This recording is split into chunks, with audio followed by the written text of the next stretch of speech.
Right. If you can hear me, please just put a thumbs up and so I know that You're live now. yeah. So if you can hear me, just put the thumbs up so that I know that okay. Fantastic. Fantastic. If you are inviting a friend, please put a thumbs up. Let me know if I have to wait for you. Right. Our coach is already in the house today, and we're going to be talking about settling in the UK as a global talent or as a tech talent. Right. If you are busy doing something else, you want to switch off your video, right? But generally, we are appreciate everybody putting on their videos and joining interaction. As a general rule, our chat are open for questions. So once we start, you can drop your questions in the chat, and when our coach is done reviewing his thought for the day, we'll go into the questions and answer as many questions as time will allow us, and we'll take the remaining question in the communities. Right. So fantastic. All right. So welcome. eMigr8. So if you are new, welcome. If you are returning for the second time, or you are now part of the community, welcome. For those that are new, you're wondering what is eMigr8? What does it mean? What do we do? eMigr8 is a tech-enabled platform. It's a tech platform that tech enthusiasts, tech experts can leverage to export their talent to different countries, right? So it's a tech-enabled pathway to relocation and settlement. But we like to say to you that relocation and settlement is not, it's easier when you're globally attractive. So for us, our goal and objective is to make you globally attractive, right? And relocation or settlement is just the side effect of being globally attractive, right? Today we'll be talking about settling in the UK with global talent visa, right? And we have our coach Daily Bakari in the house, and he's going to be coming up to share his thoughts and his experience. And the beauty of our coaches is that we're not just bringing people with head knowledge; we're bringing people that have lived the experience and they are sharing from experience, so they are able to answer questions that you can relate to, and not textbook or Google questions or recent development AI questions, right? Or AI answers. It's experience that they've lived, experience that they have, and they can share and they can answer your questions from that rich deposits, right? So yeah, that's our topic for today: settling in the UK as a global talent. But we have videos and we have huge resource online. Uh, Previous editions of Open Day are available on YouTube, or on our page and on Google, or our social media page and our website. You can find these videos.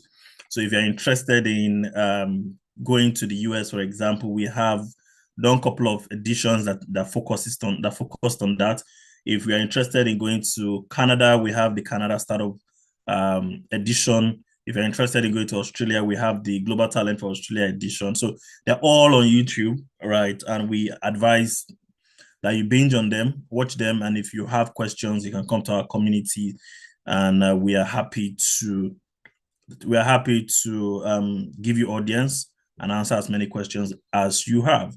So we have various tech-enabled visa opportunities that have been discussed, and those videos are live on YouTube and on our platforms. Like I said, today we're going to be focusing on settling in the UK.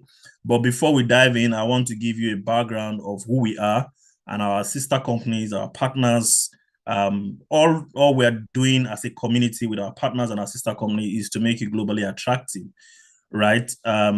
We have a campaign running at the moment, which is settling in the UK as a tech talent. This campaign is running, right? And it guarantees you, we give double guarantee with this campaign that you will land in the UK if you tick the boxes, right? And if you're ready to do the work, right? Between 3 months to 6 months minimum is the timeline that we have estimated, right, to get you to the UK, right? It's available to beginners. So if you're in the UK and you're looking to switch visas, this is available to you. It's available to experts in the house also. It's available to tech founders in the house also. It's available to anybody in the tech ecosystem that want to move, right? And this is a better route than if you're listening to the immigration laws recently, it's better than the care route and it's better than the education route. So you want to leverage on Tech Nation and the Innovator Founder Visa, which we have put together to create settle in the UK as a tech talent, right? It's very family friendly, so you can move with your family, you can move with your dependents, right? And also is available for, like I said, if you're already in the UK and you want to switch visas, right? This is available to you. It will require some investment, right? And we will go into details when you're in our community so that we can break it down as it pertains to your peculiarity, right? So you want to take advantage of this. There are phone numbers on the slide I'm presenting now. You can take those phone numbers and send a text or a WhatsApp to those numbers, or you go on our site, eMigr8visa.com, and there's a short form that we need you to fill, just to understand who you are and what exactly you are looking out for so that we can attend to you properly, right? So it's a very short form. And with that, we can get into a conversation and put you through with information, right? We are not immigration lawyers. We are not immigration experts, right? We are just people that have gone through this pathway, and we have experiences to answer your questions and help you put you in the right direction. However, we have immigration lawyers if that comes to it. If you want to speak to an immigration lawyer, we can recommend or refer you to one, right? And of course, you know that once the lawyers are involved, it's for a fee, right? Previous edition, or the next editions that we'll be looking at is the UK Innovator Founder Visa. That is coming soon. So if you are a founder in the house and you're looking to move your startup, your business to the UK, the UK Innovator Founder Visa is one route that you want to try. It's very legal, it's very direct, and it allows you to move with your family also and your dependent. And also we'll be going back to Technician, right? What otherwise known as Global Talent Visa, right? And we'll also be looking at move to the US as a global talent. The Canada startup visa is somewhere in the pipeline, and we're going to bring you updates and give you information through our social media handles and our pages on what is happening next and what coach is coming next. Right. So eMigr8, tech-enabled pathway to location and settlement. It's our mission, it's our goal, and how do we get to that how do we get to that mission? We have a vision, and the vision is to help you become globally attractive, right? How do we do that? We help you appraise your tech profile or your tech business rightfully in such a way that nations would extend invitations to you or give you endorsement, like it's called these days, give you endorsement to come into their ecosystem, their economy, to contribute to their economy. So if you're coming in as a global talent, the expectation is that you're coming to contribute, you're coming to employ people, you're coming to get, a good job so that you pay good taxes. So they are not doing you a favor. I like to always put that caveat, right? They need you to come and grow their economy. You need them to grow your expertise also and grow your exposure, if you like, right? So it's a win-win situation. So don't come in looking like don't come in with the mindset that you're coming to appeal to them. No, you're just coming to share to them to say, this is who I am, this is what I've done, and this is what I can contribute to your ecosystem to grow your economy, right? So the visa is only a side effect. When they see the value you are bringing, they naturally just give you the visa because you are coming to add value, you're coming to improve, you're coming to create employment, or you're coming to close the gap, in one area or the other that they are looking for people to close the gap in. So come correct, and that is what we try to make you do, or try to help you do. Help appraise your profile, your tech profile. It's strictly for tech, please, gentlemen and ladies. It's tech. We don't have any information with regards to healthcare visa. We don't have any information as regards to education visa. We can point you to Google and head knowledge, but this tech route is an experience route that we have, and we're happy to share our experience with you. What can eMigr8 service cover, or what does it cover? Right, eMigr8 service covered a session like this, which is general information session, where we're just giving information and answer questions. So general inquiries, you can ask questions on the chat. We also have coaching sessions, hand-holding sessions, where as a beginner, we can create a session or a roadmap for you that you can go through to the point where you become an expert or globally attractive. We also have assessment sessions where you sit with a coach and we can go through your pre-qualification status to see, are you qualified for this visa? or are you qualified for this opportunity, right? So that sessions also exist within the eMigr8 ecosystem. We also have opportunities to have self-directed roadmap to qualify for tech-enabled visa, right? Again, that speaks to if you're switching careers, if you are new in tech, or generally if you don't have the time and you just want a roadmap to help you, stay focused on your goal, right? We have such services within the eMigr8 platform. We also help review the UK Global Talent application and also review the endorsement review process, right? If you have to appeal, right? So these services are, as you rightfully guessed, are splitted into the free platform or the free model and the premium model. So a session like this is free, it's open, right? We're giving information, we're giving inspiration, we're answering your questions for free, we're pointing in the right direction, right? We have introductory video online that you can binge on. We also have eMigr8 open coaching that you can take advantage of. Now, I have gift for those that will wait to the end of this session, right? As regards to, the eMigr8 platform, how to benefit from it. So if you are here to the end, I will offer you a gift, right? And we also have visa-specific hours that are typically free, that you can also take advantage of. These are free, like largely 75% of what we do is free.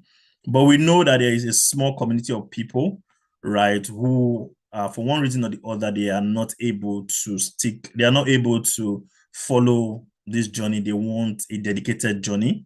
So you want a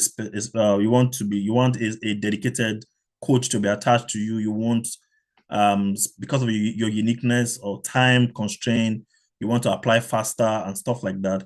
We have premium services because, again, we are dealing with coaches who have, whose times are very expensive. So in the eMigr8 community, we have coaches that can work with you, on a personalized program. And we also have standard package, for reviewing and the different endorsement and the different visa route. We also have premium services. Again, if you're a beginner and you are looking to start from the beginning, when I mean beginners like you, this is the first time you're coming into tech, we have packages that in 1 to 2 years, right, you can qualify for one of the visa, if not multiple visa routes on the platform. Again, there are custom services that speaks to the uniqueness of your circumstances. So 75% of what we do is free. Just about 20 to 25% is where you find the premium, and it's specific because of time constraint or specific acts that requires transactions to be done. So that those are categorized as premium services. Now, our website is emigrate8visa.com. You can go in, register, and let us know what exactly you're looking at for, and we can use that information to speak to you freely and more appropriately, right? And packages that we have, just in case you're wondering, eMigr8 packages that are available. We speak to move to the UK as a global talent, right? There's a package that we have that is for the United Kingdom, and it's targeted at the UK Global Talent Visa, or otherwise known as Tech Nation Visa. We also have moved to the UK as an Innovator Founder Visa. That is focused on founders, startup founders, business owners in tech that are looking to move their business or their startup or scale their business to the UK, as the case may be. We also have moved to the US as a global talent. This focuses on the US O1 visa for individual with extraordinary ability or achievement. One of the things I like to say every now and again is that once, if you rightfully appraise your profile, you'll be amazed what you have achieved, and you see that you qualify, for this visa, or at least you have a chance, to get some of this visa. But so don't rule yourself out when you say things like extraordinary ability or achievement. We are doing, because of the climate that some of us live in, right? Because of the environment that some of us live in, all right, we are multitasking, we are doing a lot of things. If you have worked in a startup before, you have extraordinary ability because you have worked in diverse roles, achieving results in a market that's difficult. By the time we appraise those things together, you'll be amazed, right, what you have done and how you tick the boxes as regards to some of these visa routes and what they're looking out for. So don't rule yourself out. We have the Canada startup visa. Now you could move your startup or scale your startup to Canada through an accelerator program. We have partnership and we can do introduction and we can prep you for those type of opportunities. And that package exists in the eMigr8 community, right? And we also have the tech-enabled visa pathway. This speaks to skilled workers. You're a developer and you're looking for a job in the UK, for example, and you're just looking for COS, what they call certificate of sponsorship, right? And we can advise. We have advisory board on advisory platform on that, and we can, give you a soft landing with respect to that. But again, the focus is tech, right? For us, I will say that over and over again because I don't want anybody to miss it, right? So our communities, we have communities on WhatsApp, we have communities on Telegram, we have communities on Facebook, LinkedIn, and YouTube. So, and there are resources in these communities, and there are people with like mind, people on the same journey with you on this community that can share information. So, which is very critical. It's something for us to have an open day and give you all this information, but it's also very useful to tag team with somebody who is on the same pathway, and you guys can review your application together and stuff like that. Those are some of the free benefits of being in a community. So we have these communities, and we ask that you engage, we ask that you're interactive, we ask that you are cordial and respectful in the community once you join. We're going to share the link on the chat to join the community. Just click on the link and you'll be in the community. So, but once you get in, please be respectful. Know that everybody's time is very important. So ask specific questions. Be intelligent and brief with your questions so that you don't take all the time from the coaches and somebody's quick enough to answer you, right? I talked about having a community or sister companies or partners that eMigr8 work with to make sure you are globally attractive. One of such partner is the Baincom Dev Center. The Baincom Dev Center houses some fantastic products for tech enthusiasts and tech. If you are new in tech, if you are advancing in tech, the Baincom Dev Center has some fantastic programs that you can benefit from. One of such is Baincom Global Tech Program, right?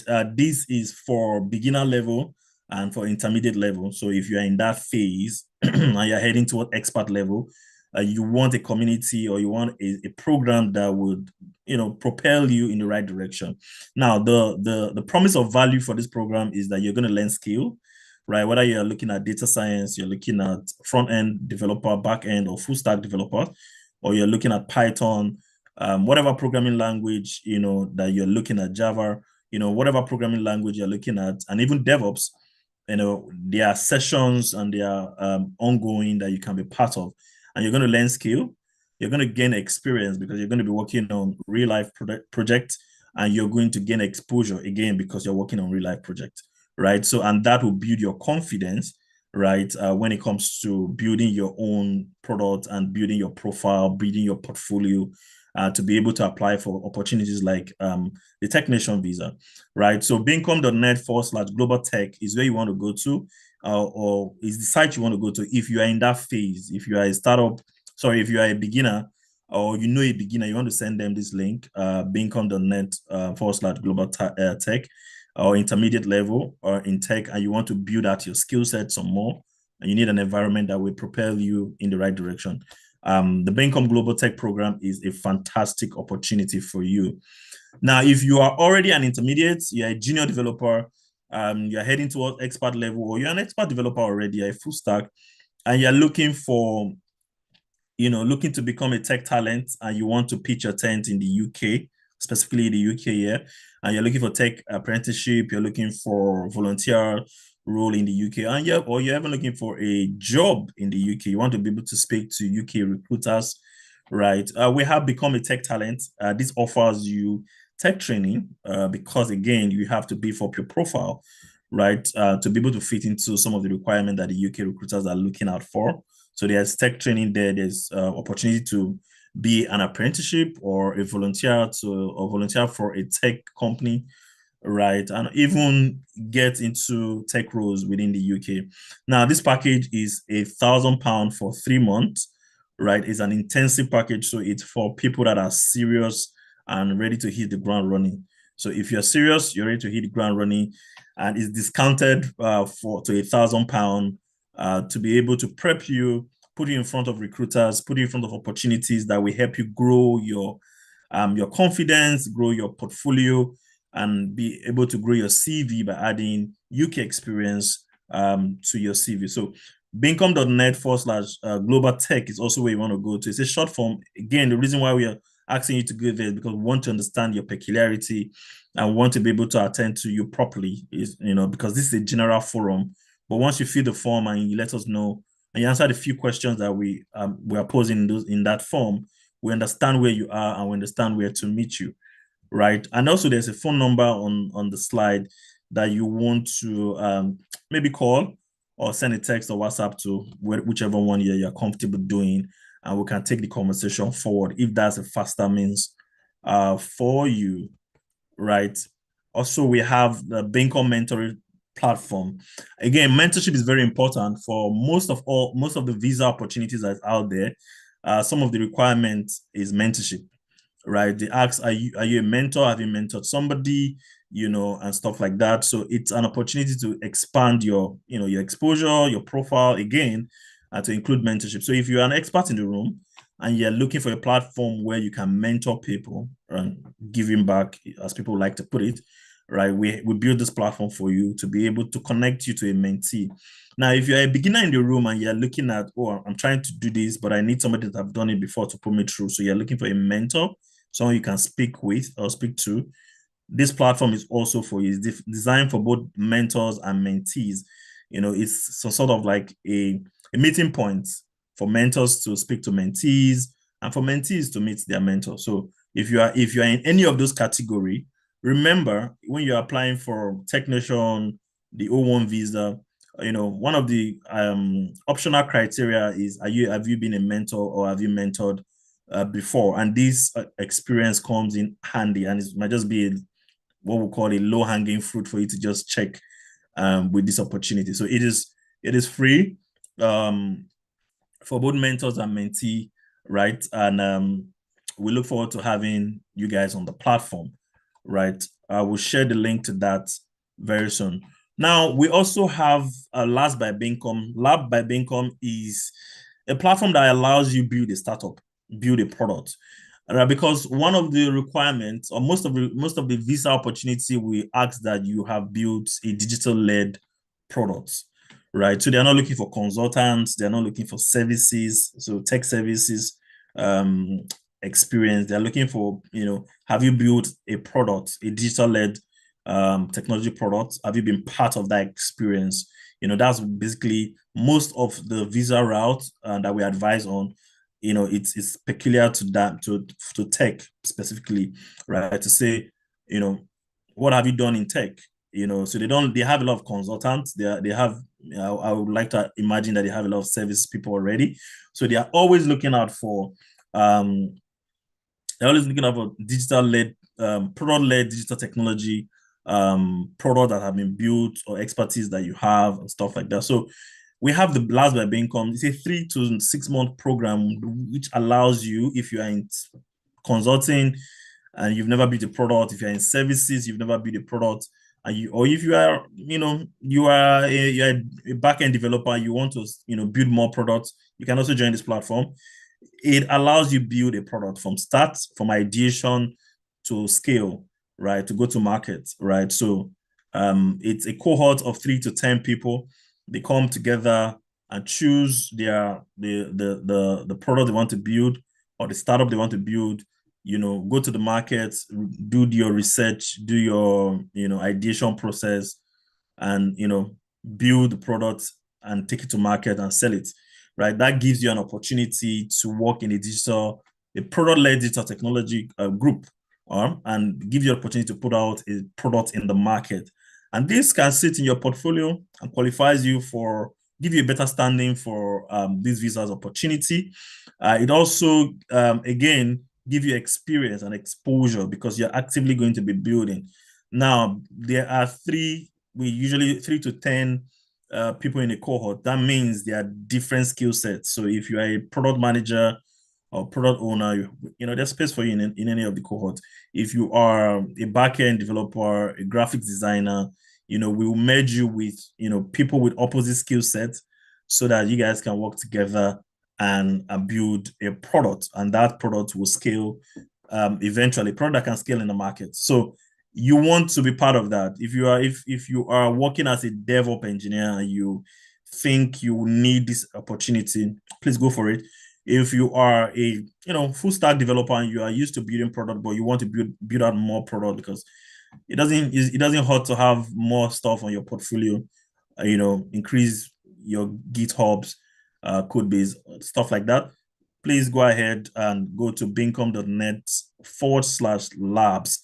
Now, I think there's a session starting the month of April, and you want to be in that session. So it runs from 3 to 6 months, and it's a fantastic peer-to-peer platform that allows you to work with peers like mine to build products, right? Take advantage of that. So I'm running through this because these are some of the opportunities that make you globally attractive. When you take advantage of these opportunities and you go through the Beancom Global Tech Program, learn how to build skills, then you go through Labs by Beancom, you actually build products and take it to market.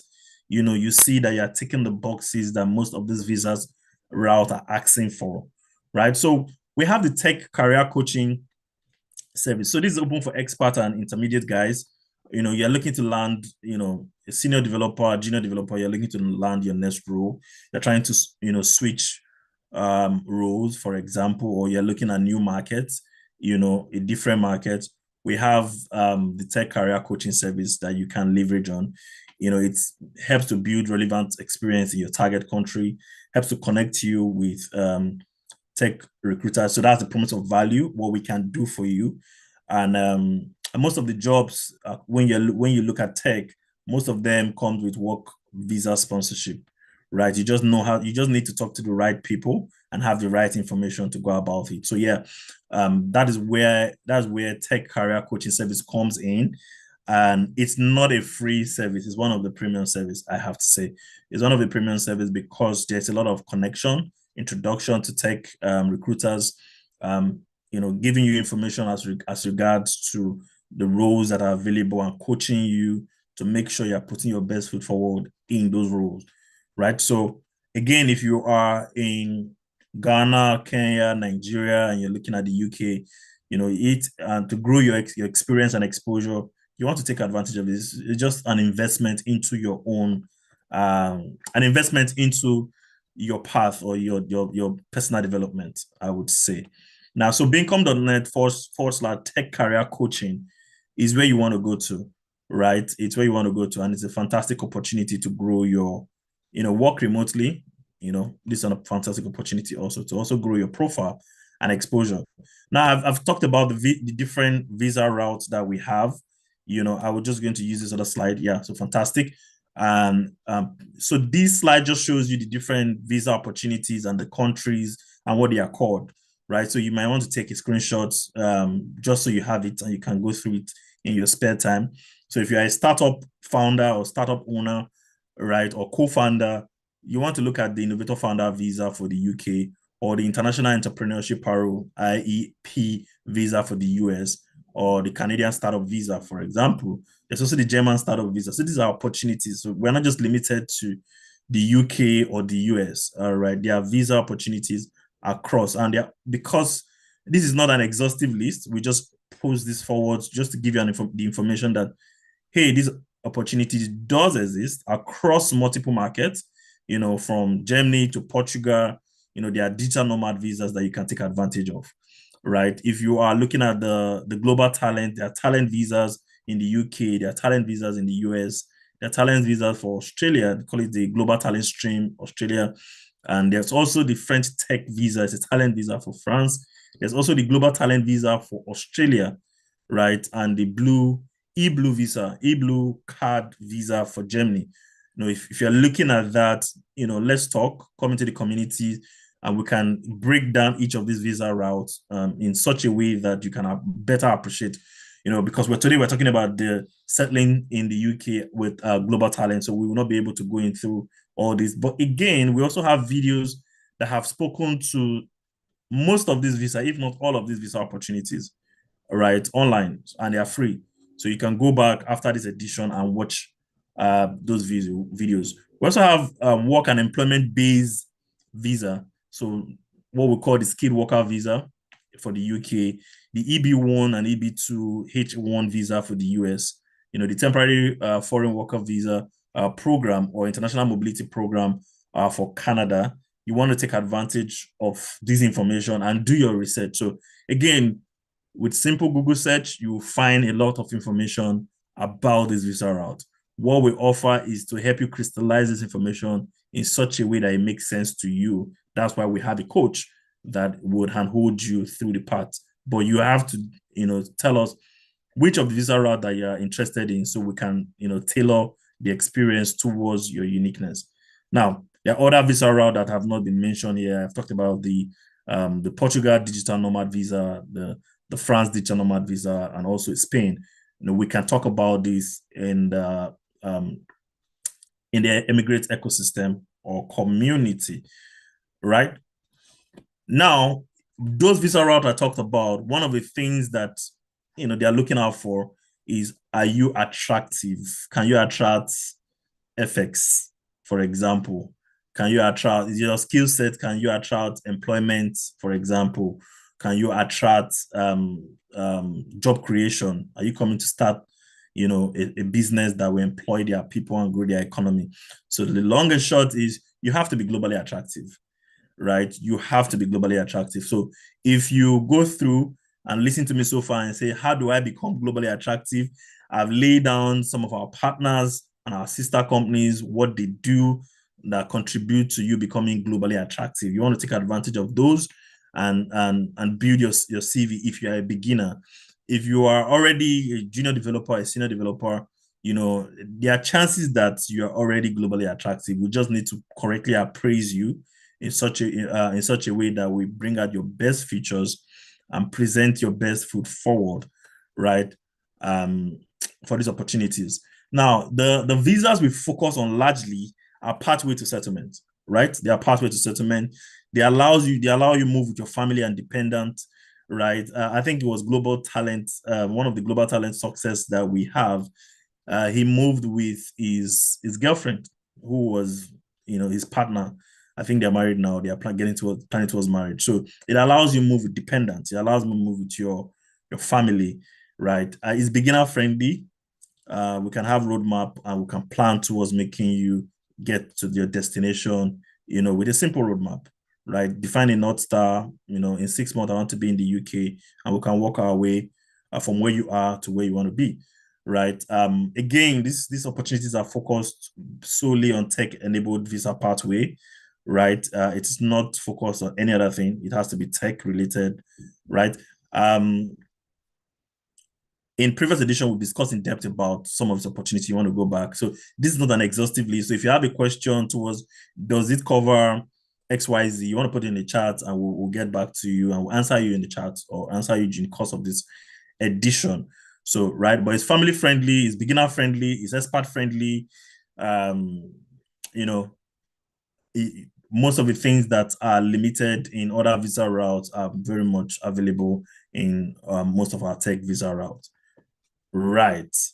Now available, right, we have the 2023 eMigr8 Tech enabled visa landscape. So what we did was to curate everything that happened in the tech ecosystem with regards to the different visa opportunities last year, right? Just to give you an idea of things that have happened, and you can project from that what will happen in 2024 and beyond, right? So I will share this link, and you can register and get the blog post, right, and read about it. And it's just another way of giving you more information. So, for example, at about, I think, April last year, this what used to be known as the startup visa, right, was merged with the innovator visa. So it became the innovator founder visa for the UK, right? It used to be called the startup visa, right? So informations like that, things that have changed. There are a lot of information regarding Technician, some of the changes, right? Technician was, I think, is it 10 years old? Can't remember now, but they celebrated an anniversary and they rolled out some changes. It was captured, and some of these changes have been captured in our report. I want to share that report with you just to give you more information to help you put your best foot forward. Again, insight to various visa opportunities for multiple countries in tech. And this is particularly valuable for, if you're a beginner, if you're a newbie, if you are an expert, this is important for you. So you know when to apply, how to apply, and what you should be looking out for, right? Now, if you think you don't qualify, I beg to differ, right? Because I have a coach in the house, Mr. Daly, who will share his journey and talk to us through his path and what he has done so far from the beginning and where he is at the moment, and some of the should I say, opportunities he has taken advantage of, and some of the tricks, or if you like, that you can, or information, better put, that you can leverage on to put your best foot forward when it comes to settling in the UK as a global talent, right? So I'm coming to Mr. Dilly very soon. But if you are in the UK, right, and you are looking to switch visa routes, we have a package for you. If you are you're looking to switch from education to tech, if you have a tech background and you're in a different visa route and you want to switch, we have a package that involve a personalized roadmap that allows you to move gradually, picking up skills, giving you exposure and experience, and moving you into a better position to apply for global talent visa, for example, or the innovator founder visa that are available, or even skilled worker visa in the UK. So we have um, what's it called, a program that you can leverage on for those people that are newbies, or you're a beginner, you're intermediate, you're an expert. It is available for various tech visas actually, but specifically for guys in the UK who are finding it difficult at the moment and they are trying to move to a more stable visa route that is not being you know disturbed with the new changes and uncertainties around the new immigration laws. We have a program for you. So please join the community and let us know where you are. Just fill a simple short form. Let us know where you are, and we would get back to you and put you on this program. It's just a simple roadmap. This is what you need to do. This is what you need to do at this point, and this is what you should be doing at this point. And by 3 to 6 months, right? Depending on how fast you must be ready to hit the ground running. Depending on how fast you work, you are going to be able to switch visas to a global talent or an innovator founder visa or a skilled worker visa in the UK with pathway to settlement, right? Thank you very much. So, Mr. Dilly, I am back to you. Settling in the UK with the global talent visa. We have Coach Dilly Bakari in the house today, and he's going to be sharing his journey and giving us information that we can use. So, hi, Dilly. Hi, Modi. Thanks so much. Yeah, thank you for joining. Thank you for sharing your time, your evening with us today. All right, so I would stop sharing so that you have the screen. Okay, all right, over to you. All right, thanks so much. Good evening, everyone. I guess it's evening wherever you are at the moment. I'm also assuming that the audience are from Nigeria and the UK, so it's going to be evening anyways. So nice to meet you all. My name is Dele Bakari. I'm an entrepreneur, software architect, cloud engineer, and tech entrepreneur generally. So my journey, into tech, I'll start from there, so that we have a little bit of background, and that would help us to.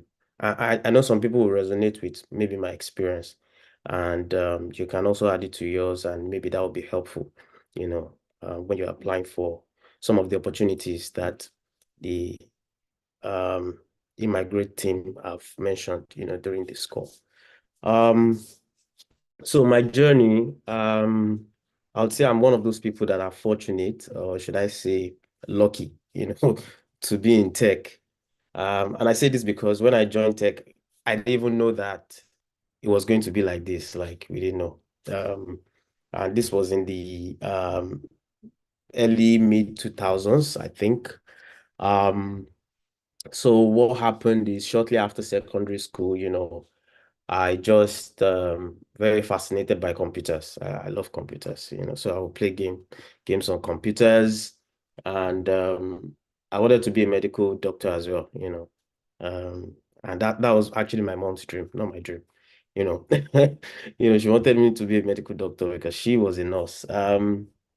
But again, Nigeria happened. I, I think I sat for JAMB and didn't qualify somehow, for University of Ibadan, I think, that year. And I was going to try again, but that's when I fell in love with computers. So I was like, okay, let me give this thing a shot. So I was playing with computers. I would, buy, those were the days when you buy 100 naira, data. You go to the cyber cafe and buy 100 naira data to use for 1 hour or 200 naira. And, it's going to be 1 hour. So I'll go there, just open Yahoo Mail, Yahoo Messenger and all those things, we just play. And I think one day I came home and my brother brought this form. It was NIT scholarship that year. He brought that form and I looked at it, everybody thought I was smart, that year at that time. And I could, sit for the exam. So I did. Luckily for me, I got the scholarship. And that is what actually um, helped me get into tech properly, that year. I sat for the exam, I got a scholarship, I joined the program, NIT. And I'm saying this because, um, so, even for many of us, for us to get this opportunity, we need to acquire, skill sets, we need to acquire some skill sets. So this is how I acquired my own skills. So by going to a tech school, and I joined this program called DNIT, Software Engineering Program, which was going to last for 3 years. Remember I was struggling to enter, university anyway. So I felt like, okay, if this is going to be 3 years and I needed to do 1 year extra to get my BS in one university abroad, I didn't mind, I was going to do it. I love computers anyways. So I joined the program. It was fun, having to go to a place where there were a lot of computers I could play with. There was internet. We would go into the library and download any software that we wanted. So it was really fun that year. And I think we started learning HTML, CSS, when I say HTML, I mean, this is a language that we use in building web interfaces, all the websites that you guys go to, the buttons, the images that you see on the website, we use HTML to build those things, to build those things. So we were learning it at the time. And I think we finished that program, that course at that time, HTML, CSS. And that is when a company approached me, during my program, and they were going to hire me as a developer. So I joined them as a developer. I left school actually. That's what people call dropouts. I dropped out of the program. And I must say that I was able to do that because of the fact that the program I was doing was flexible. So what I'm saying is that I could go back anytime to go and complete the program. So if there's anybody in the audience right now that maybe you're not in school yet, maybe you're trying to get into university, another thing that you can do is to go for, tech programs that you can use you know, to elevate your skill sets, to get new skill sets that will help you for these opportunities that they've mentioned here. So yeah, so I got a job, interestingly. I was super excited, my first job in tech.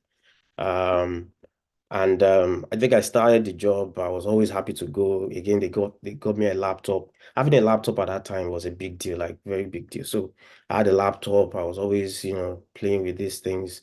I was writing codes. I was very happy. I felt like a fulfilled person, right? So I think I did that for like 3 to 4 years.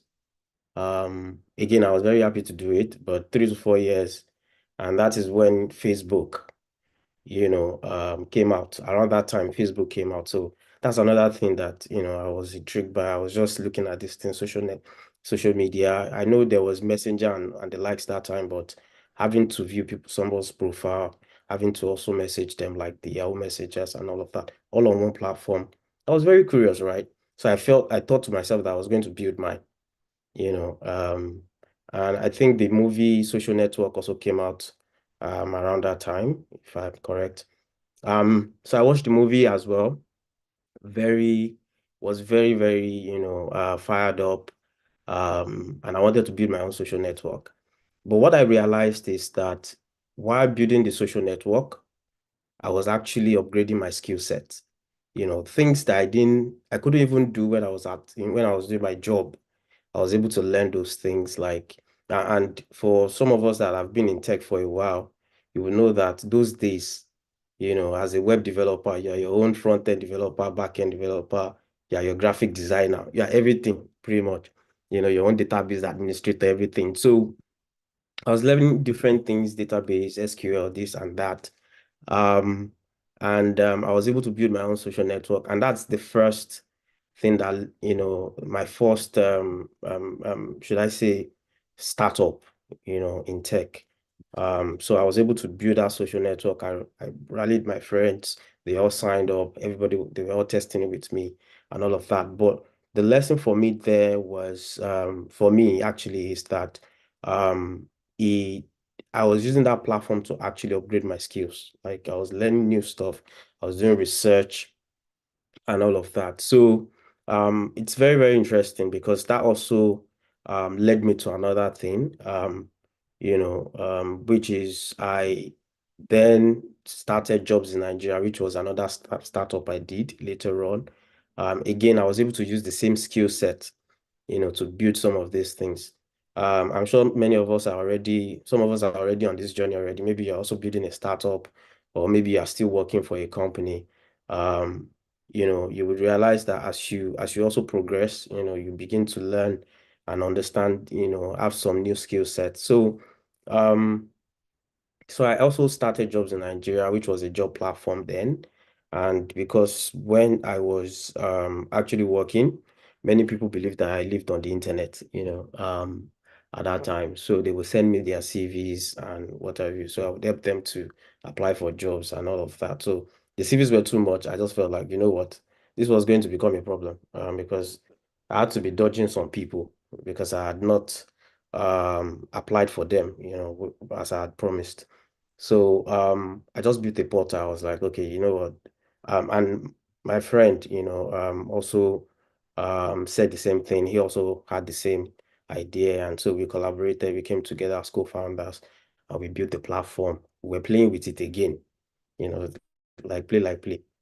And I remember that December, we launched it and we were so excited. December 25th, actually, we were building on Christmas Day, and that's because we were so obsessed about what we're building. So we were building, we were so happy, and we launched the platform, playing with it and all of that. We got about 4,000 users to use it the first week.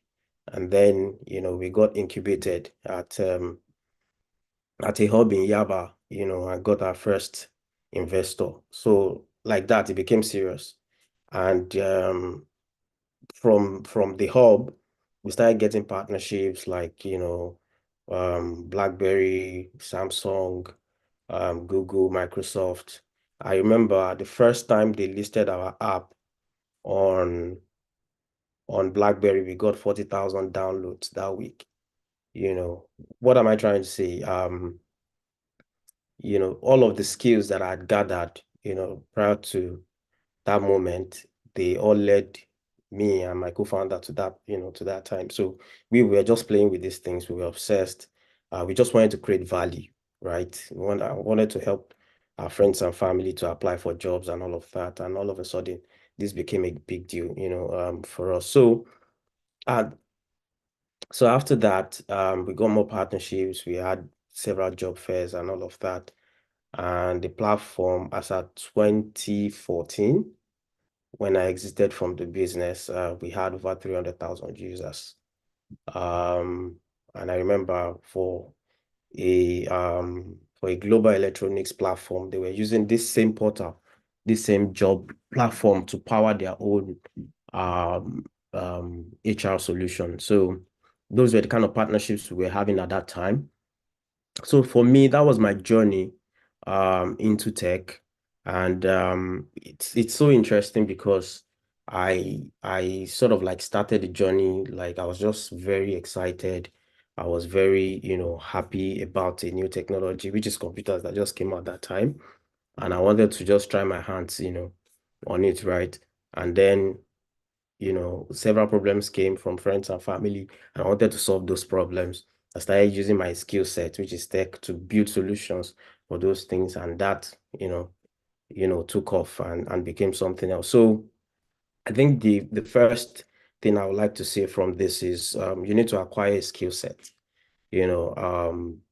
I honestly don't believe that there's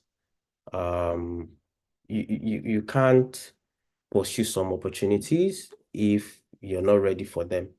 And how to become ready for those opportunities would be for you to go and acquire knowledge about some things. I mean, we're talking about tech here.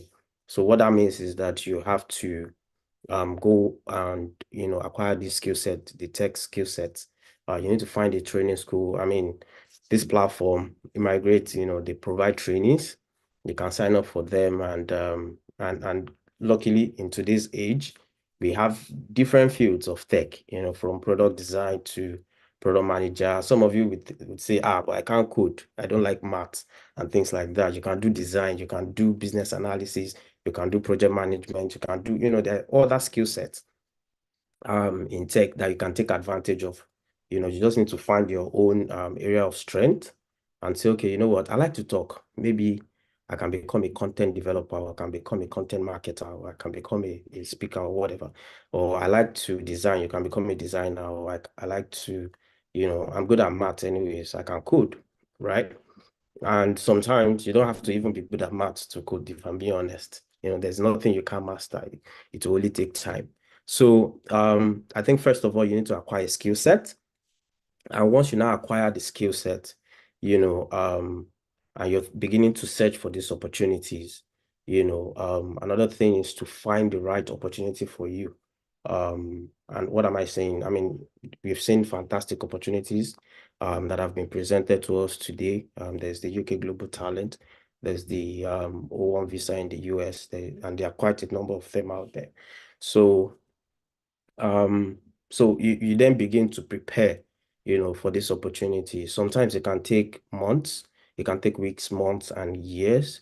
But if you have your eyes, set towards that goal, I would say you can begin to then prepare, towards, having the goal. For example, when I was going to apply for my own technician visa, I think a friend sent it to me from the US, told me about it. When he forwarded it to me and I read the information, I felt like it was for people like Elon Musk or Mark Zuckerberg, because I read it and I was like, I don't think this is for me. But then on a second thought, I was like, you know what? Let me apply for it. This is an opportunity that I would regret if I don't apply, So I started just putting in my application. And what I think what I found later on is that so many of the things that I had done before that time, they all led me to that moment. It was as if I was preparing, for that moment. Because when they were asking for evidence of me building a startup, I could provide them. When they were asking for evidence of working in a startup, I could go find my offer letters, right? And I must say that I also worked, with after I left some of my startups, I worked at Budget. In 2014, I became the tech lead there, between 2014 to 2017.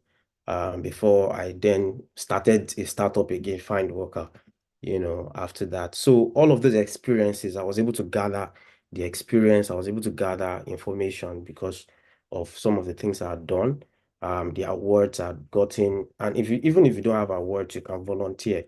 I saw a mentorship program on this same call. You can apply for that and say, you know what, I've gotten some skill sets in this area. I would like to mentor other people, and I'm sure those things will count, when you're going to apply for those opportunities. So all the things I had done, they led me to that moment. So I was able to take advantage of the technician global talent visa because of those things I had done. So I was able to gather my evidence. I was able to do, call my friends and even mentors, people that I'd worked with, and ask them for recommendation letters. I'll still go into how you can also apply for these things, but yeah, so it's very important to also document your journey, as you're doing these things. For example, if you go to mentor, you should talk about it online. I mean, you're also marketing yourself. It's very, very important you do that, because all of this documentation will also be needed when you're applying for these opportunities. If you're teaching people, like training people on how to acquire a skill set, you have to document that as well, because you will need that, that evidence, when you're going to apply for these opportunities. Also, when you begin to work for people, also, I would say that have a very good attitude and when you're working, with people or organizations, because you don't know when you reach out back to them and ask them for recommendation letters like, boss, I want to apply for this opportunity. I'll need your help. Can you give me a letter? And they will happily give it to you. And I'm saying this because I know some people, when they are leaving their previous job, it's always a fight when they leave there. So let's try to, as much as possible to, leave on a good note, so that whenever we need some of these guys to write us a recommendation letter, they'll be happy to do that for us. Because some of these things are what counts, we need this information so that we can apply. Because when you're applying to, for these opportunities, the people that will be reviewing these documents, they don't know you and I, they don't know us from Adam, right? So it is from some of the things that you've submitted to them and some of the research they have done about you. Those information is what they are going to gather together, and they are able to, make their own decision whether you are qualified for that opportunity or not. So it's very important to document those things, as we're looking at those opportunities. I would say, so my own visa application journey, I'll just quickly go through that, so that we can take one or two things from it. So I was applying for it, and yeah, so I was able to gather my documents. I know they always ask that you provide some recommendation letters. So I reached out to my previous, bosses, my clients as well for some of the startups I had done. I had clients, I reached out to some of them. They were able to say that Dele did so and so. Dele or Find Worker did so and so. Or Dele, when it was a budget, did so and so for us, and da. So they gave me that all those information, the letters, and they signed it. It took, some of their own time, but they were happy to do it for me, right? So also for, aside from the recommendation letters, you need to show proof that you're recognized in the industry, and I mentioned earlier that you can mentor people. Some of the organizations that you ran the mentorship, through, they can provide you with evidence that you actually did this thing in partnership with them, right? So they can give you that evidence. You need to show proof that, of course, you went to school. I think that's part of it. Maybe you can use any certificate you have. I know there's one that says that maybe you've done a course recently. So if you take a course from Pincom, for example, they could, provide you certificate of completion that you took a course with them. Those are some of the things that, will count towards your application. there are other things like maybe you've also worked in the industry, like in the tech industry. So I would say that if you're outside of tech right now and you want to take advantage of some of these tech opportunities, you need to start looking at working for a tech company, working for a product-led startup. So your offer letter, for example, they call it letter of employment, yeah. That can also count towards things like that. So, and there are so many that the Bincom team, for example, would help you and guide you through. So there are so many of them. But for me, I'd gone through some of those experiences. I'd worked for some companies. I'd done my own companies.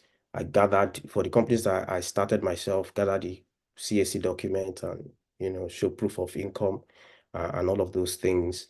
For the companies that I worked for, I got my letter of employment and even got some of my bosses to sign a letter for me as as backup. So all of those things are very, very important, if you want to take advantage of this opportunity. So I was able to gather those information together. And I must say, even though we are all professionals, right? I would advise to have a footprint online. Like, for example, if you Google yourself, what can you find? Very, very important because some of these things are going to help. Like I mentioned earlier, the people that will be reviewing your application, they don't know you, right? It's all the information you submit to them. They trust the information you submitted to them, but sometimes they also go outside of what you submitted to them to the research about you. You say that you've trained something in one local government and 2,000 or 20,000 students were there. They will try to, do their own Google search and find where that happened. May not be the case all the time. I'm just saying that I think it will give you you'll be in a stronger position if you have some of those information online as well. So you need to build a digital footprint. Document all of your work, document all of your experiences, where you've worked. Have pictures. Even where you've worked.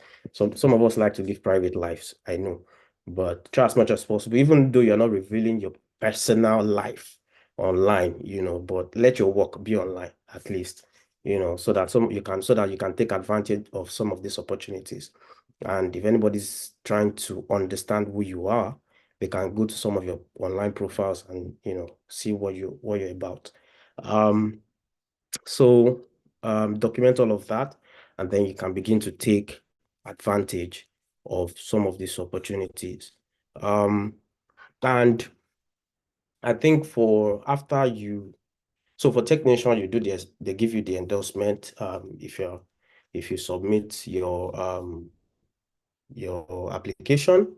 Even if they don't give you, you can write a review. Because I remember they didn't give me the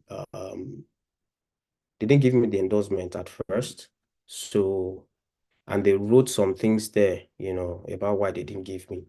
But I was very curious. In fact, I wasn't happy, let's be honest.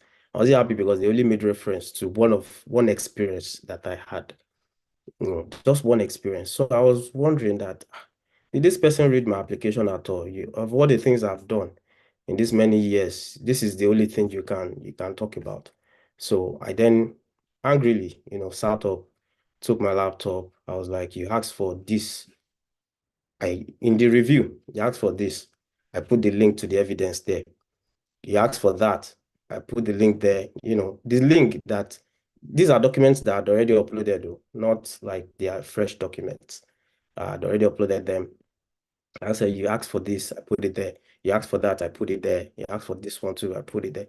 So I now said, okay, looking at all of these criteria that you've mentioned, I believe that, I'm very qualified, for this thing.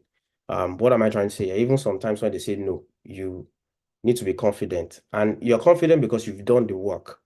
If you've not done the work, you just, accept your fate. I'm like, maybe they are right. But I was very confident because I was like, you said that I must have worked in a, company, I provide, employment letters, not fabricated. You can see the organizations online. You asked that I should have done this and this and that. There are several criteria. So these are the criteria I chose. There are other criteria that because it's not everybody that would be an entrepreneur, right? But for people that are working, there are other criteria that you can fulfill there as well. But I selected the criteria I wanted, and I provided the evidence based on those criteria, right? So based on the criteria I selected, I was then giving it back to them that you asked for this, you asked for that, you asked for this, you asked for that.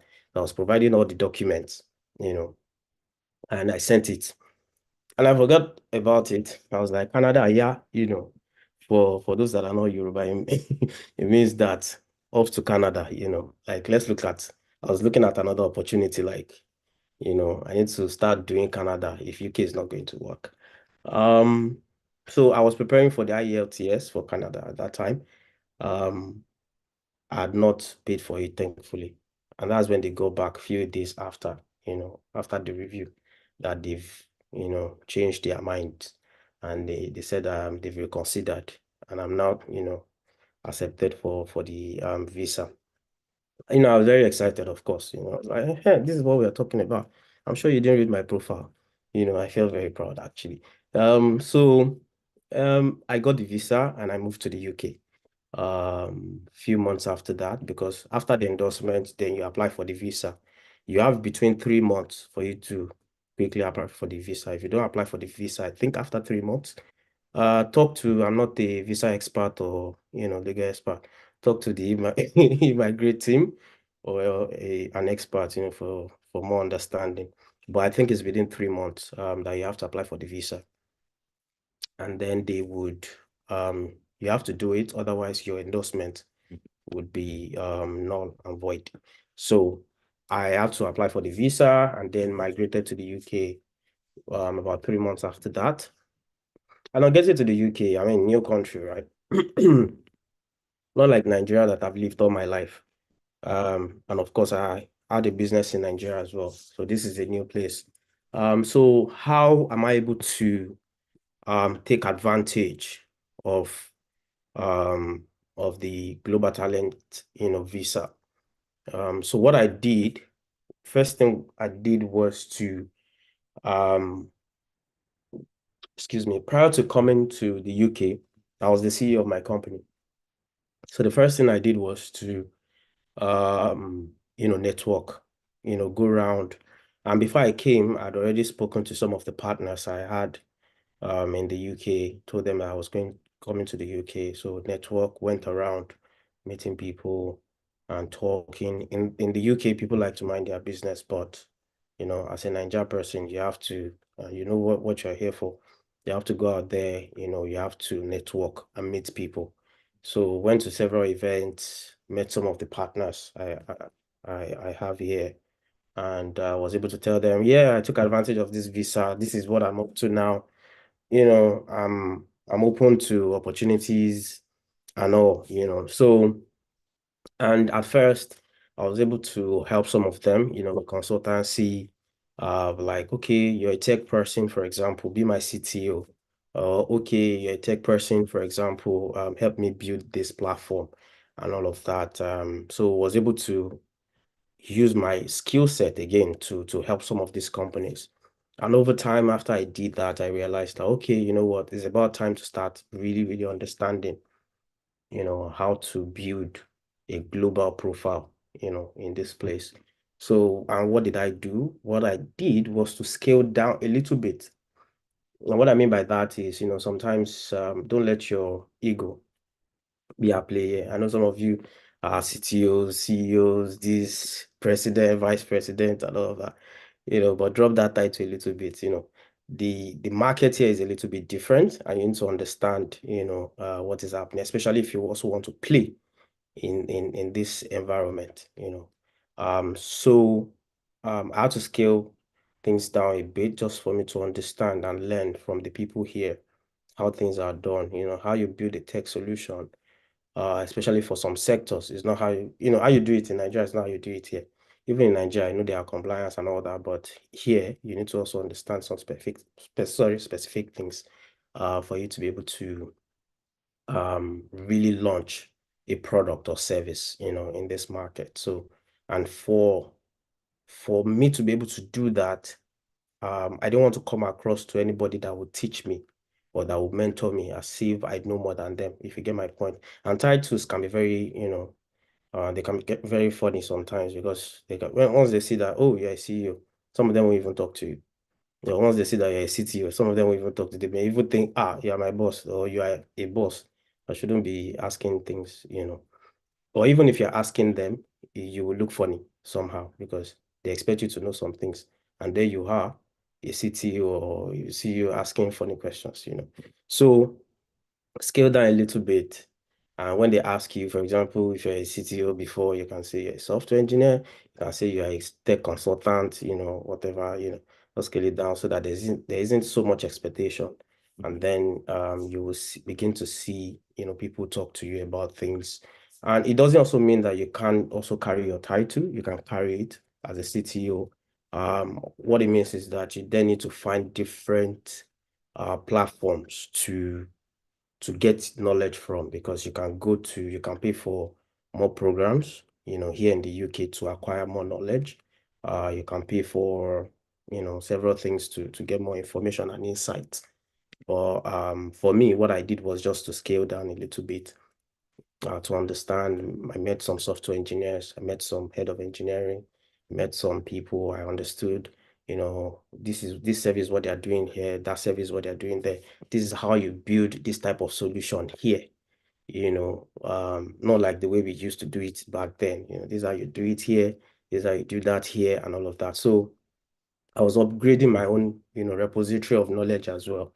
And that's what I did. And when I realized that, okay, I was ready, and I'd used some of my friends, some of my, partners' solutions to also learn. Again, I was learning, building, learning, and all of that. So when I got to that point, I was like, okay, now let's test the waters. Again, started networking, started meeting people. And I met two gentlemen, trying to build a global credit platform. I joined the organization as well as the head of engineering and founding team member. The first person that came on board, actually.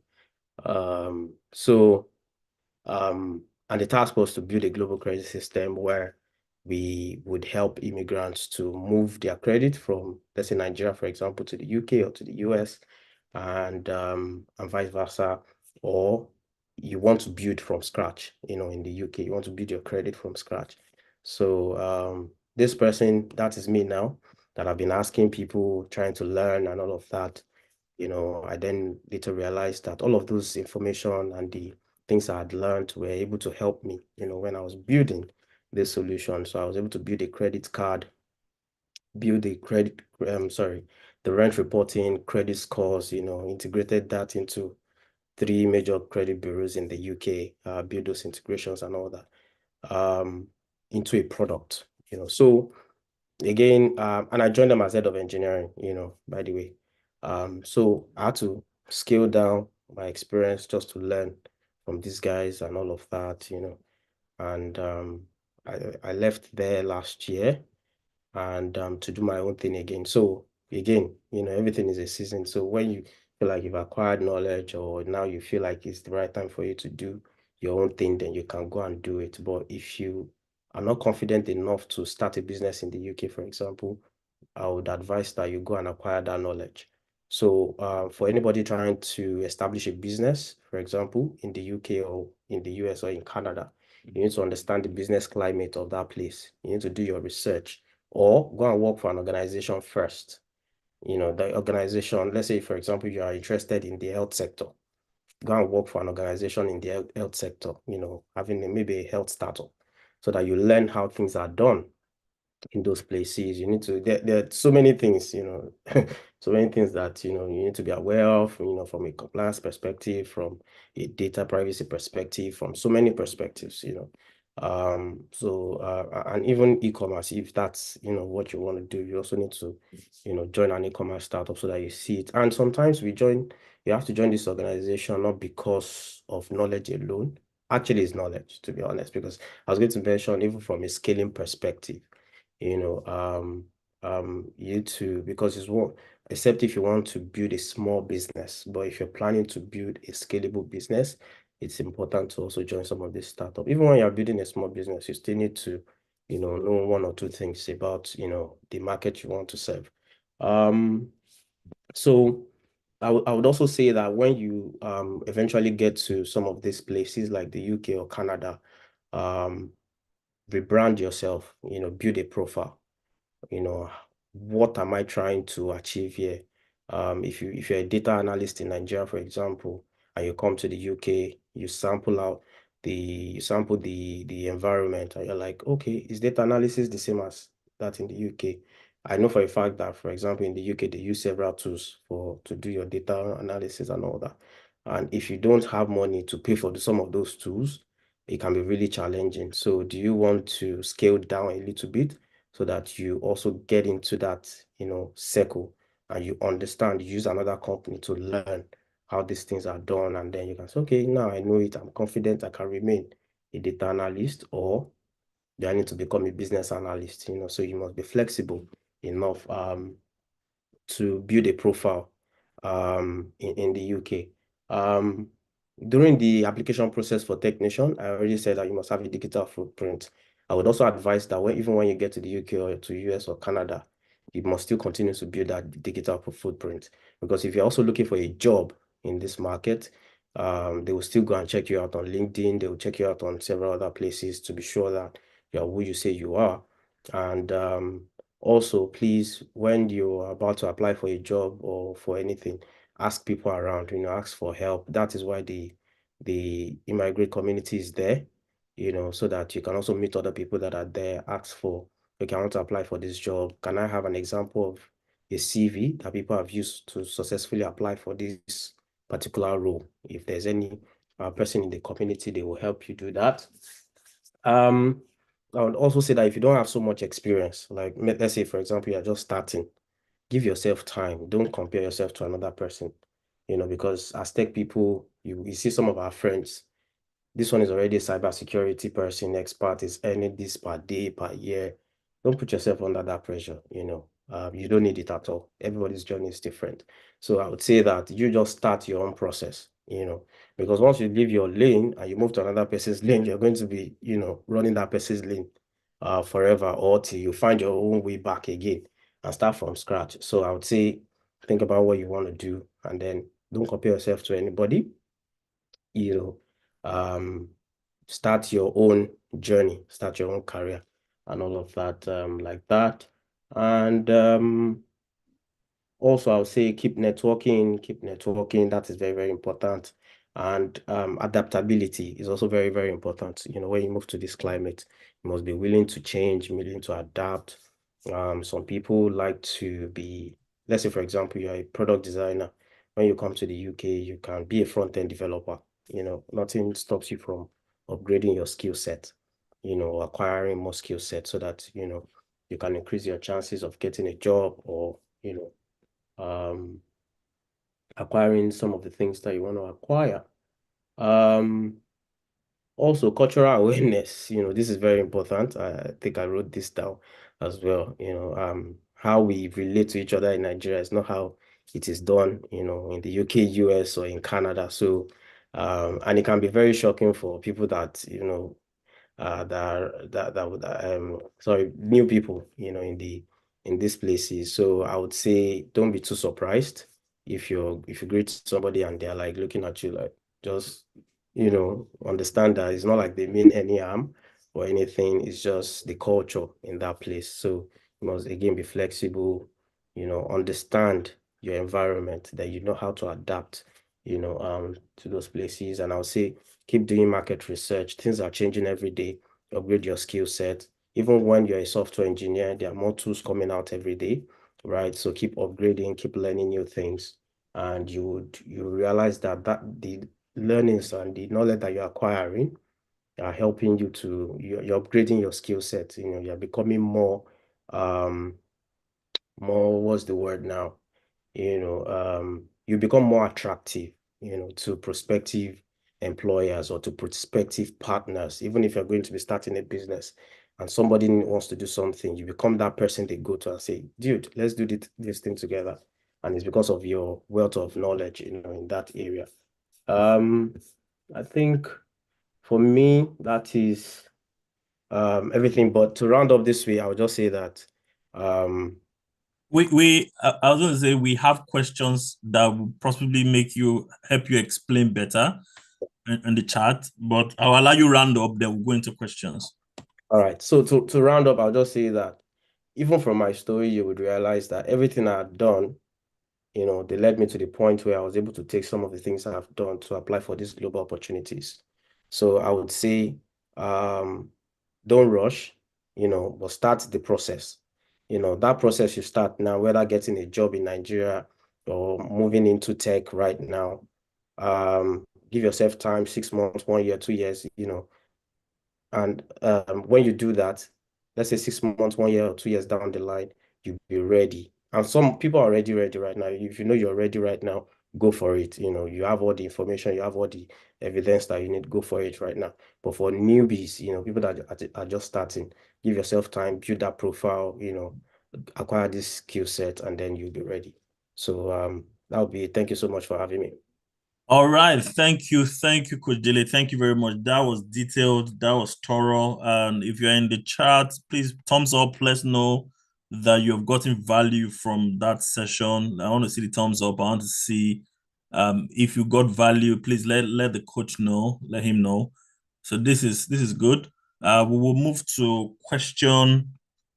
There's a bit of question in the chat that we want to run through with the time we have left. But thank you, Dele. You have really gone through the different stages from learning how to code, getting a computer, going to the cyber cafe era.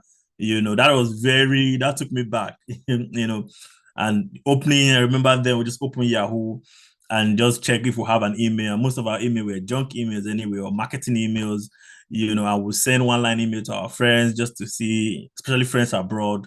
Right. It was good times, and we did, like you said, we didn't know we're building assets, all of those things back then, and those things came forward to help us in our journey. So fantastic approach. And I think I like the approach of also, I don't want to use the word dumbing down your titles, reducing the expectations.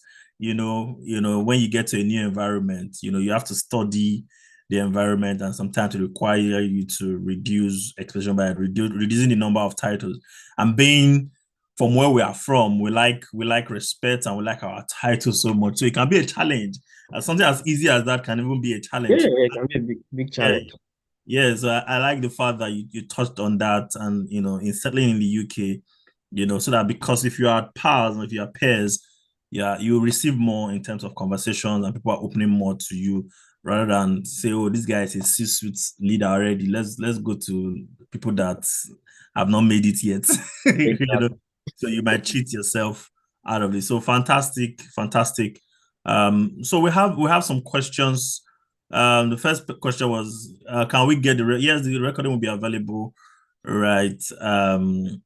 Somebody's asking about cybersecurity as a route to global talent visa, right? Do you have any thought around that? Yeah, 100%.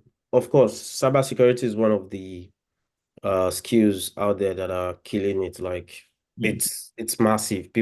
Organizations need people, and I don't think it's only in the UK, it's a global thing, So if you have that skill set, I think if you have that skill set and you've documented your journey, you've worked, apply yourself to working in places or starting something, because that will also give you the evidence that you need, definitely.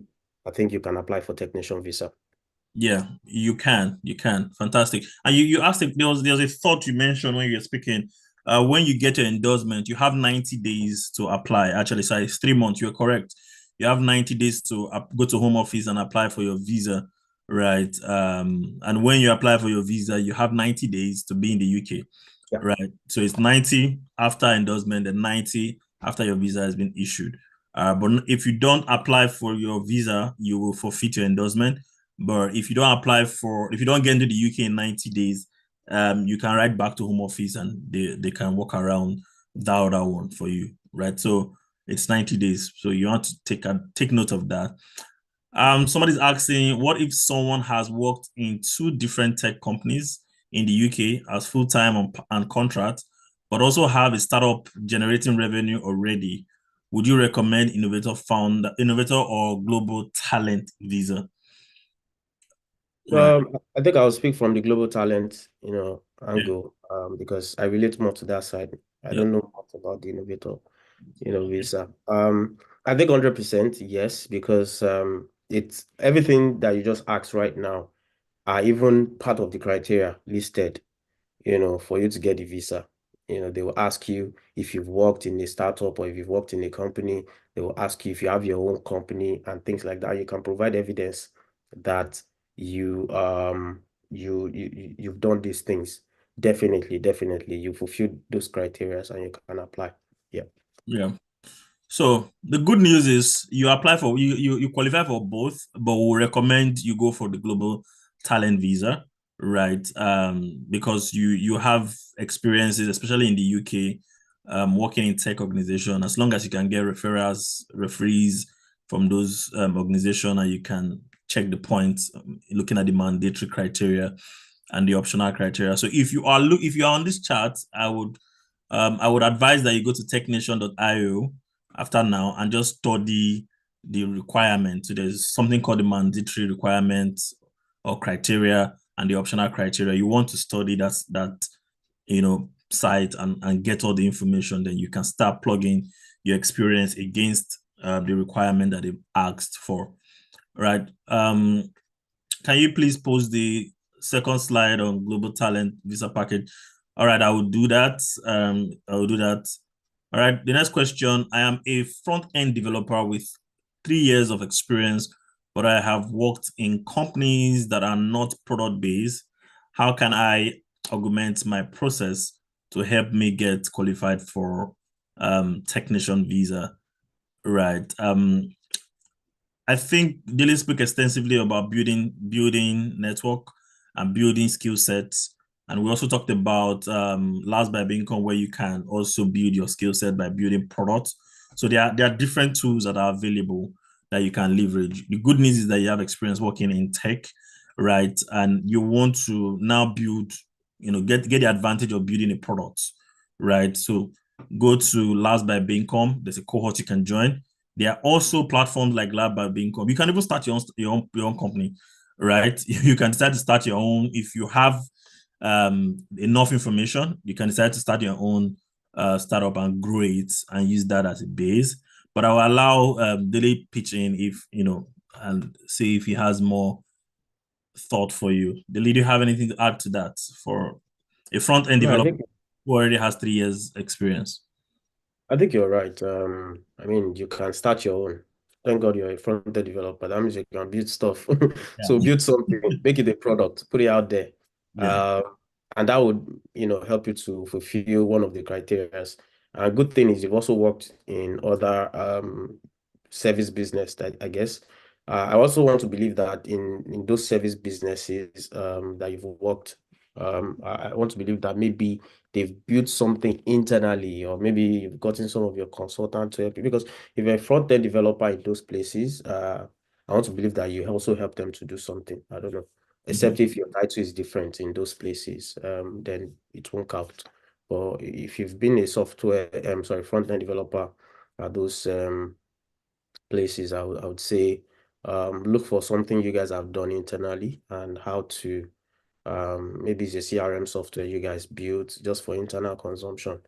Maybe that would also help you, in applying for these things. But I would say as a front-end developer, build something, so that at least you can use your own product Yeah. to that criteria. Yeah, fantastic. Build something. You can come to last by income and build with people if you need that community effort. But most definitely, you have the skill sets. Right. I have a question from the community. Say, how possible is it to migrate from Middle East to the UK or Canada? I believe that's the question.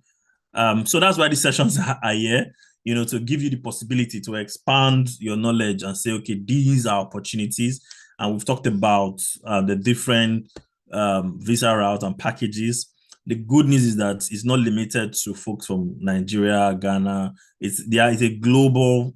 It's called global talent for a reason. So you can build in the Middle East and apply. So there are a lot of successful applicants from the Middle East for global talent.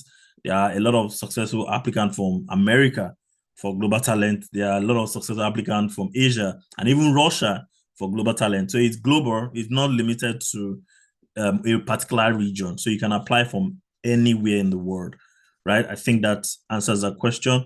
So what is the pathway of becoming a tech professional?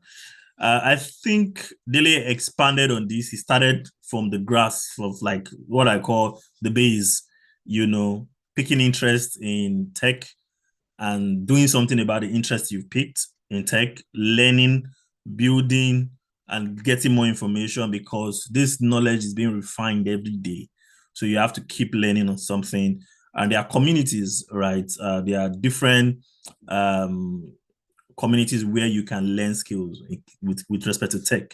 So you can learn on your own. There's a lot of DIY tools online, right? You can learn on your own, but there are also platforms like Global Talent, Beacon Global Tech Talent Program that you can join. They started from NIIT, which was a talent-based academy at the time, right? That was built a lot of tech talent that you know today, right, across the world. So you can join any of those platforms to build your tech talent. But the first thing is you have to pick an interest. What do you want to be? Tech is a very broad statement and broad ecosystem.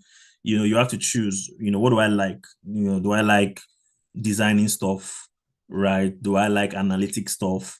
And you can use that to, crystallize it to something in tech that you have interest in, because you're going to need the passion to go through. There will be some sleepless nights. And if you don't like what you're doing, it will be easy to give up, right? So look for an interest. Very easy. All right. Another question. I am a Nigerian living in England under dependent visa. I am interested in global visa to enable me settle down in the UK. I will appreciate if you can explain to me more or how it works. So I think our coach today has done a fantastic job explaining. I would like a follow-up question. If you have specific question now that you've listened to him, because this question I think this question came in earlier when he was still speaking. So if you have specific question now, I appreciate a follow-up question because he detailed down his journey and you can, also learn from that. All right. Hello, I am already studying in the UK and I came in with a dependent. Again, I would like to switch to the new visa after my study. May I ask if it's possible for myself and my dependent to switch to, it's not eMigr8 tech visa, it is global talent visa, right? Yeah, it is possible. The visa, I think I'll allow Dele speak to that if he moved with his family. The visa is family friendly and you can move your family and dependent. So it is possible as long as you meet the mandatory criteria and one or two optional criteria that they require from you, right? And you can move with your family. So Dele, did you move with your family or? Yeah. I moved with my family in 2020. Had a baby in the same year, about 3 months after we moved. And of course, did the visa for my wife as well, as she was my dependent, and she moved with me. Then we had our baby here, and now he's a British citizen. Got his passport late last year because I became a permanent resident rather, mid last year. So that's also one of the advantages of this visa. In 3 years, if you go through the global talent, or 5 years global promise. I forgot, I didn't mention that. Yeah. 5 years global promise, you can get your permanent this thing in the ILR. So yeah. Fantastic. Right. So it's very it's family friendly, as you know. And yeah. So there's another question. I have just 1 year experience as a data analyst. What necessary step do I have to take to get a visa? Is it possible this year? All right. So the technician visa is categorized broadly into two segments. Into two segments. So it's just the exceptional promise and the exceptional talent. So for the exceptional talent, you have to have 5 years and above experience in tech. Then exceptional promise looks at 3 years and between 3 to 5 years experience in tech. You have 1 year experience, from what I've heard, from what you've told us in data analytics. What I would say is keep building, right, and join the community. In another maybe 1 year, you should be in a good place to apply. But come to the community. Let's even look at your 1 year. Have you done some things in tech before you became a data analyst? Right. We have to look at that and see if that can count. So maybe you were a database manager before you decided to go fully into data analyst, or a business developer in a tech company. We can look at all those nitty-gritty and advise better. So this is just general advice. Typically, you need minimum of 3 years to apply for global talent, typically, but we have to look at your journey and see what you have been doing before you became a data analyst, and if those can count, right? Okay. I am racing through the question. So somebody has a question for you, Coach Dele. What online branding platform would you suggest aside LinkedIn? So I also asked that question because you talked about networking, right? And when you got into the UK, you did a lot of networking.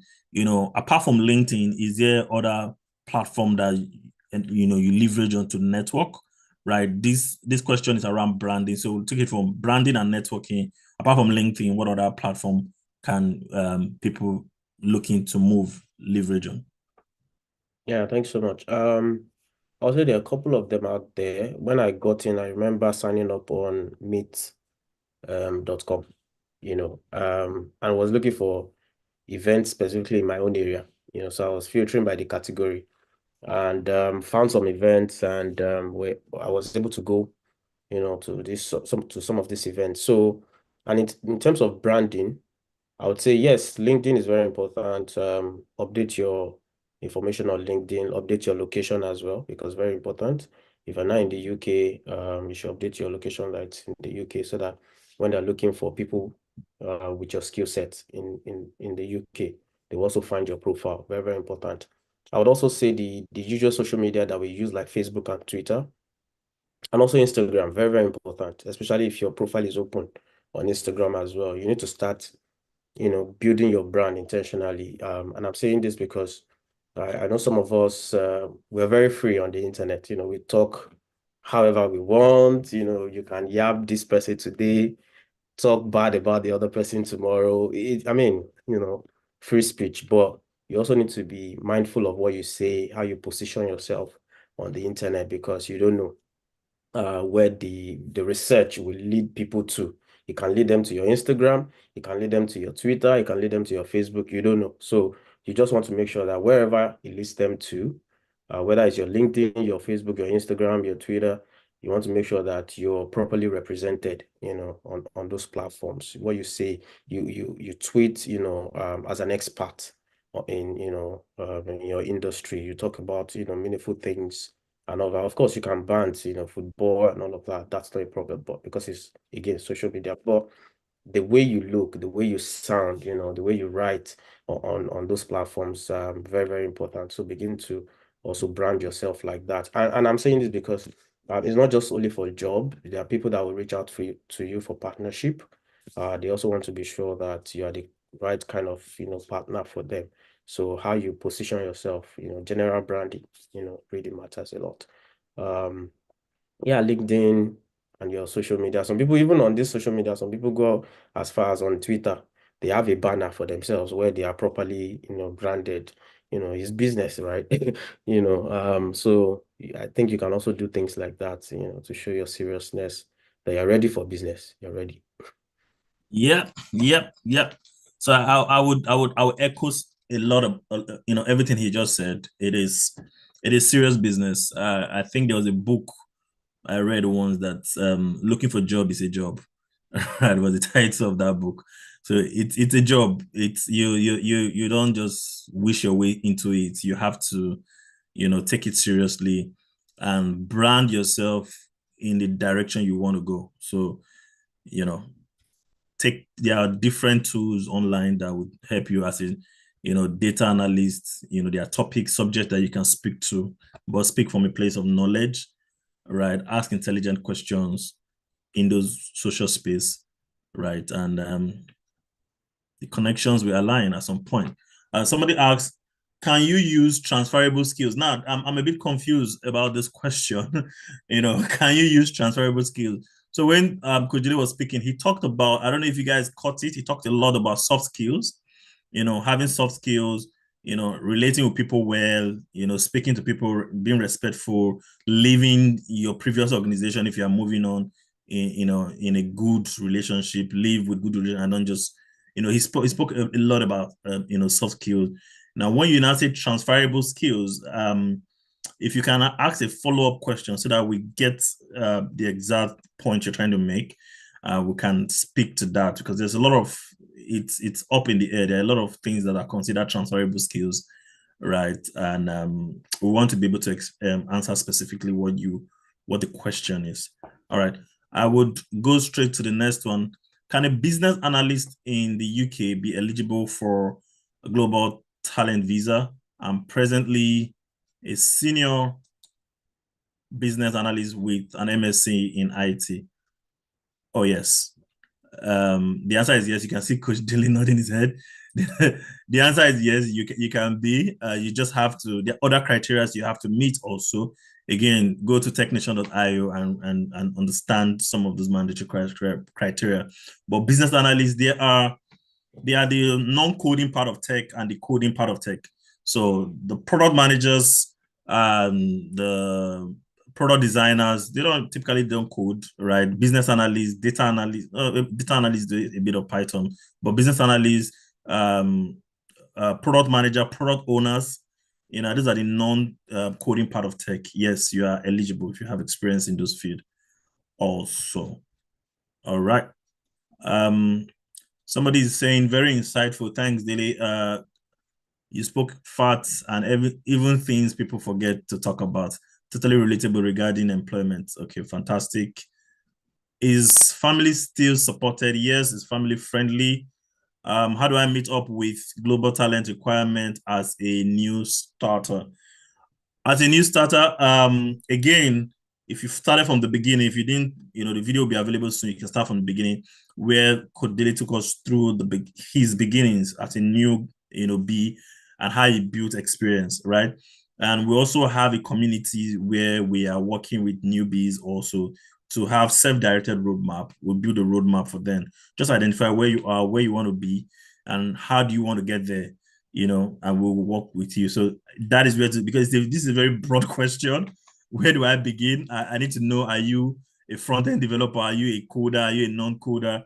If you start asking those questions, it will crystallize into tomorrow. So let's go back to the video, right? You want to pick an interest, right? For example, invest in that interest, build profile, build portfolio around that interest. That's where you begin from, right? Then also tag team with platforms, with people of like mind, and grow from there. All right. Someone is saying thank you. Definitely, I will definitely reach out. Thank you very much. Okay, we have a question. Is it compulsory to show evidence that I have worked in a startup or submit my pay slip? Can I use other evidence apart from this and still qualify? So, Coach Jile, you want to take that? Yes, I think I mentioned that you can use your employment letter. Yeah, you did.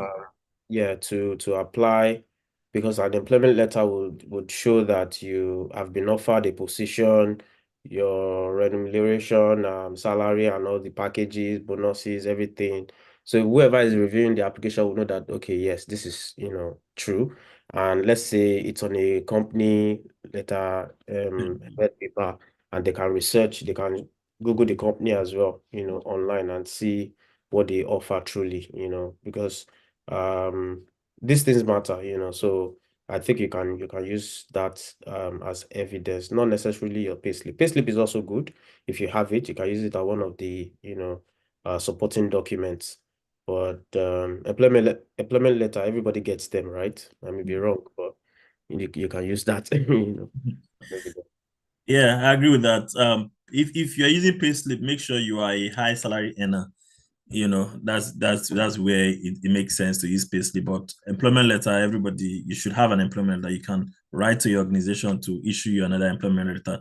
If you have misplaced yours, the HR will always have a copy to resend to you. So, right. And there are, again, if you go to technician.io, there is the mandatory criteria and the optional criteria. And those depend on the criteria that you are applying against. You might not have to submit any of these, right? So again, you have to go to technician.io and read for yourself, what are the mandatory criteria, what are the optional criteria, right? Because you're going to apply against those criteria. All right, I think we've answered a similar question like this. Somebody's asking, how do cybersecurity students who are yet to graduate prepare? UK and US, which application will be more easy for cyber graduates? And I think Kojili answered this question. Cybersecurity is an on-demand need at the moment globally, right? So it's a thing. It's the question is, where do you want to be, right? Because there are opportunity everywhere. Do you want to be in the UK? Do you want to be in the US? Where do you want to be? You have to choose where you want to be, and there are pathways to get there.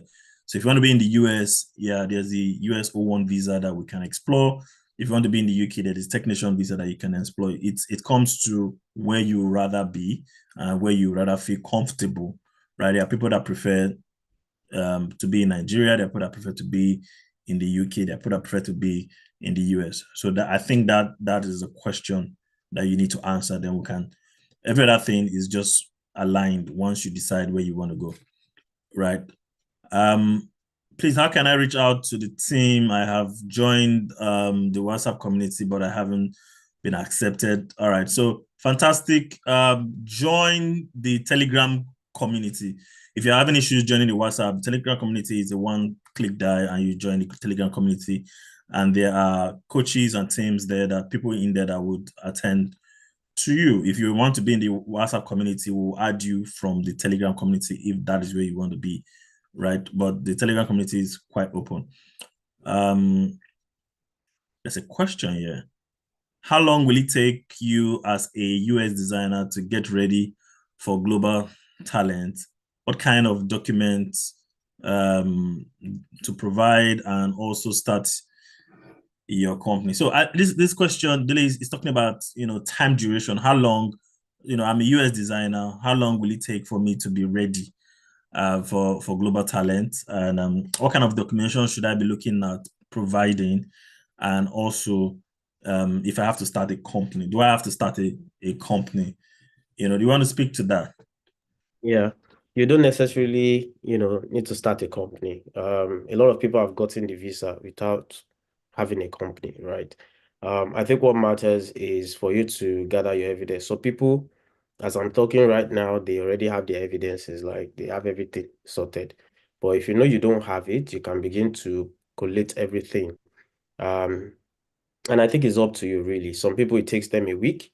Some people, it takes them 2 weeks. Some people, it will take them a month or two, So you just need to look at the criteria on the technician website. If they ask for, let's say, based on what you want to select, what you want to go for.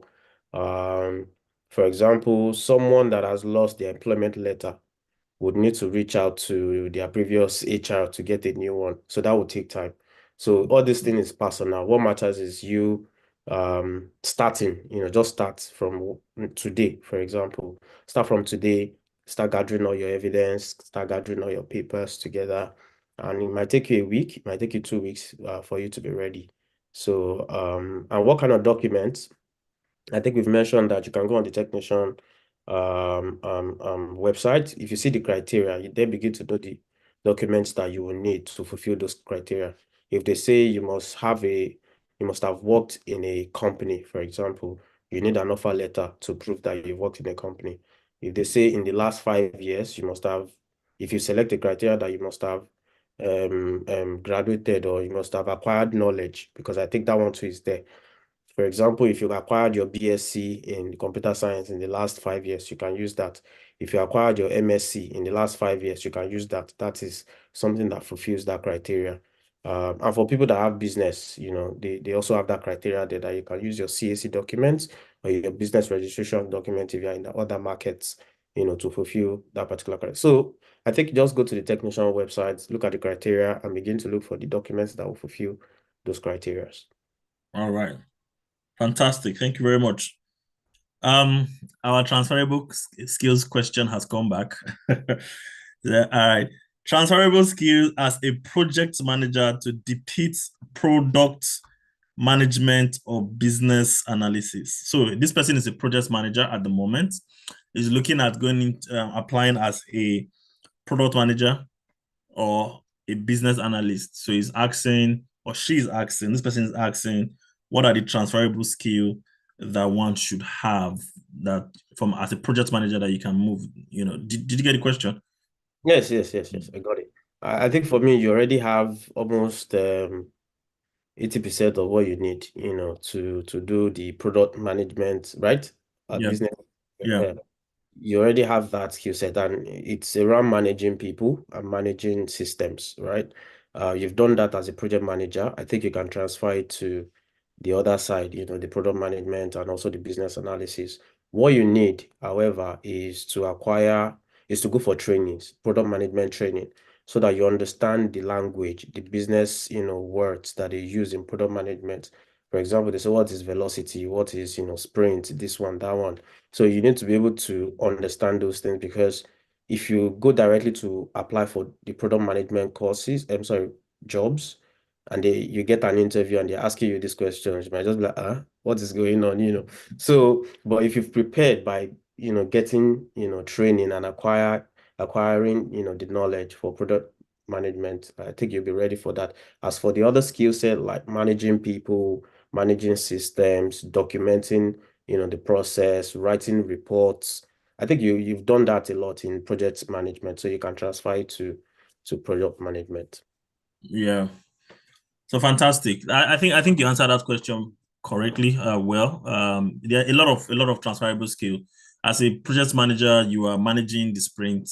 As a product manager, you're managing the backlog, which again feeds the sprint. So you're already used to the environment, and you're already planning time and velocity and of the sprint and all those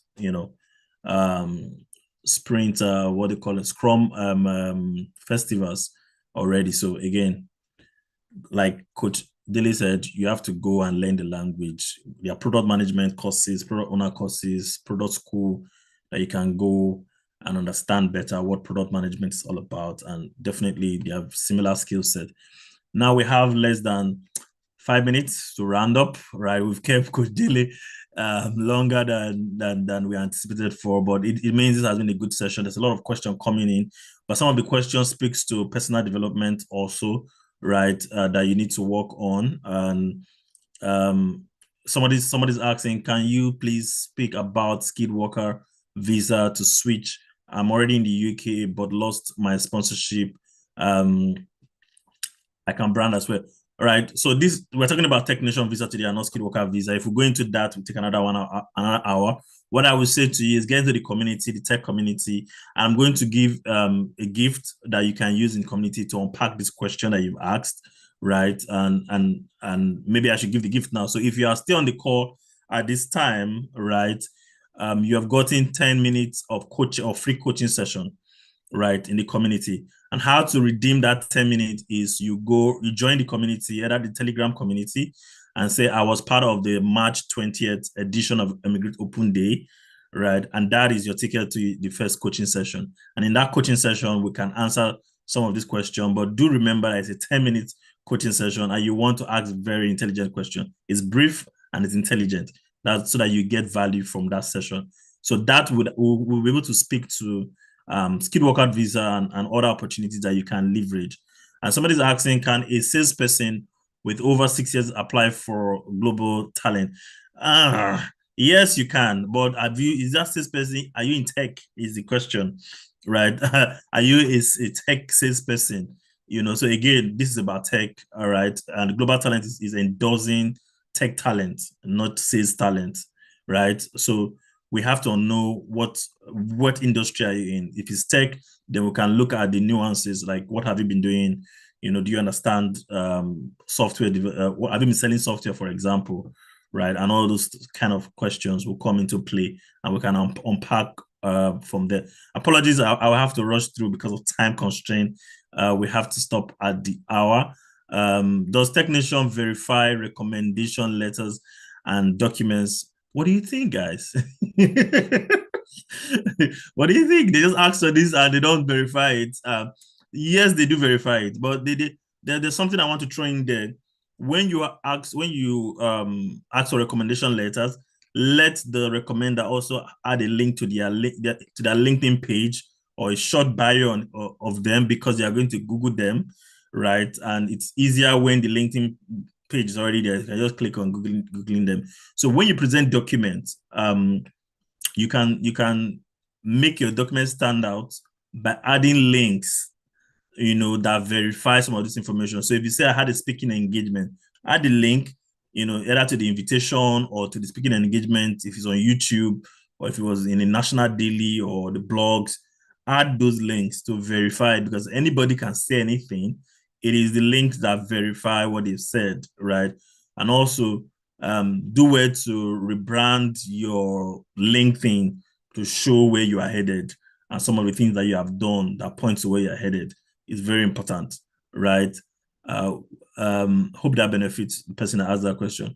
Would becoming certified Scrum product owner also assist? Anything will help, as long as it's tech, right? And you are doing it for the right reason. Guys, you're not just doing these things because you want to get an endorsement or a visa. That's not the end goal. The end goal, remember, is that you are globally attractive and you're adding value to whatever market you find yourself, whether it's in the US or in the UK. You're adding value. You're able to take up opportunity that closes the economic gap, or you're able to give opportunity that closes economic gap. How do you give opportunity? You create jobs in that ecosystem. How do you take up opportunity? You take up jobs, get into employment, and you're paying taxes and stuff like that. I started by saying they're not doing you a favor. It's actually a win-win trade-off, right? You're giving them your expertise, and that is contributing to their national GDP. We can go into that later. So if you are going to get certification as a Scrum product owner, make sure you are doing it because you want it to add value, and you need to better your skill set, not just because you want to tick a box, right? Because if you get rejected, it'll be more frustrating, right? But if you have that skill set, even if you get rejected, and I don't pray anybody get rejected, but you have that skill set to add value to wherever you are at the moment, and you make a lot of impact also. How can we follow Coach Daly? We'll get there. He was going to give us his social media handles if he's very active on social media, or else I'll pass your message across to him, right? Please, can you help me with the link to the Telegram? I lost it. All right. So, okay. I will do that. So, Coach Daly, thank you very much for spending the time with us. But we have a tradition to ask our final question. And the final question is simply, there are 5 people or category of people in the room, right? And you've spoken extensively to those 5 category of people during your presentation. But I just want you to summarize if you have to speak to them, like advise them to say, I'm a beginner, category 1. I'm a beginner in the room. Should I be looking at global talent? And what should I be looking at if I'm looking at the global talent? I'm just getting into tech. That's a beginner, right? So should I be looking at global talent? I'm an intermediate or a junior developer, being in tech for a while, building my capacity. How do I know I'm ready for global talent, right? Should I be looking at global talent opportunity? Then we also have the experts in the room. They've been in the tech ecosystem for a while. They've built products. They've worked in some of the big firms, but they're trying to make up their mind: is global talent really worth it? Right? Should this be the next natural step I should take? That's in the room. So those are the first 3 people. Then there are the guys that are in the UK Hope you remember all 4 or 5 of them. They're the guys in the UK who are trying to switch visa, and they are wondering, is this the best opportunity I should take, or the best step I should take at the moment? So they are already in the UK, but they want to switch the visa. Then the last category is they are C-suite leaders, right? They are head of technology in big multinationals in the bank, and they are wondering, they fall into the category of the experts, some of them, but some they further they are C-suite, they are wondering, I don't want to go into a community and not start looking for a job, for example. What are the benefits to me as a leader, as a CTO already in a major company? Should I, look at global talent? So if you can summarize and just speak to all 5 of them. Yeah. Okay, I'll start with the newbies. Okay. Again, I would say get skilled, like learn. Get into tech, start learning, identify what you're good at or what you like, whether it's product design, coding, business analysis, product management, anything you like, quickly get in and, learn and get certified, and I would say after that, start building. These things, you can't get it immediately. You can't get technician visa immediately. It's a process. You have to start building that process. So get experience, like getting a job, get internship, or apply for jobs and start building your experience from there. And while you're doing all of these things, don't forget you get employment letter, you get this, you build this profile, you build this project, you build that product. So those things will become your portfolio that you will now use to apply 2-3 years down the line, right? But you have to start today. Otherwise, in 2 years, we'll still be here. So whether you do it or not, you'll still be here. So that's for the newbies. For the intermediate people, we've already been building, right? Some of us, we make the mistake of not documenting what we've done.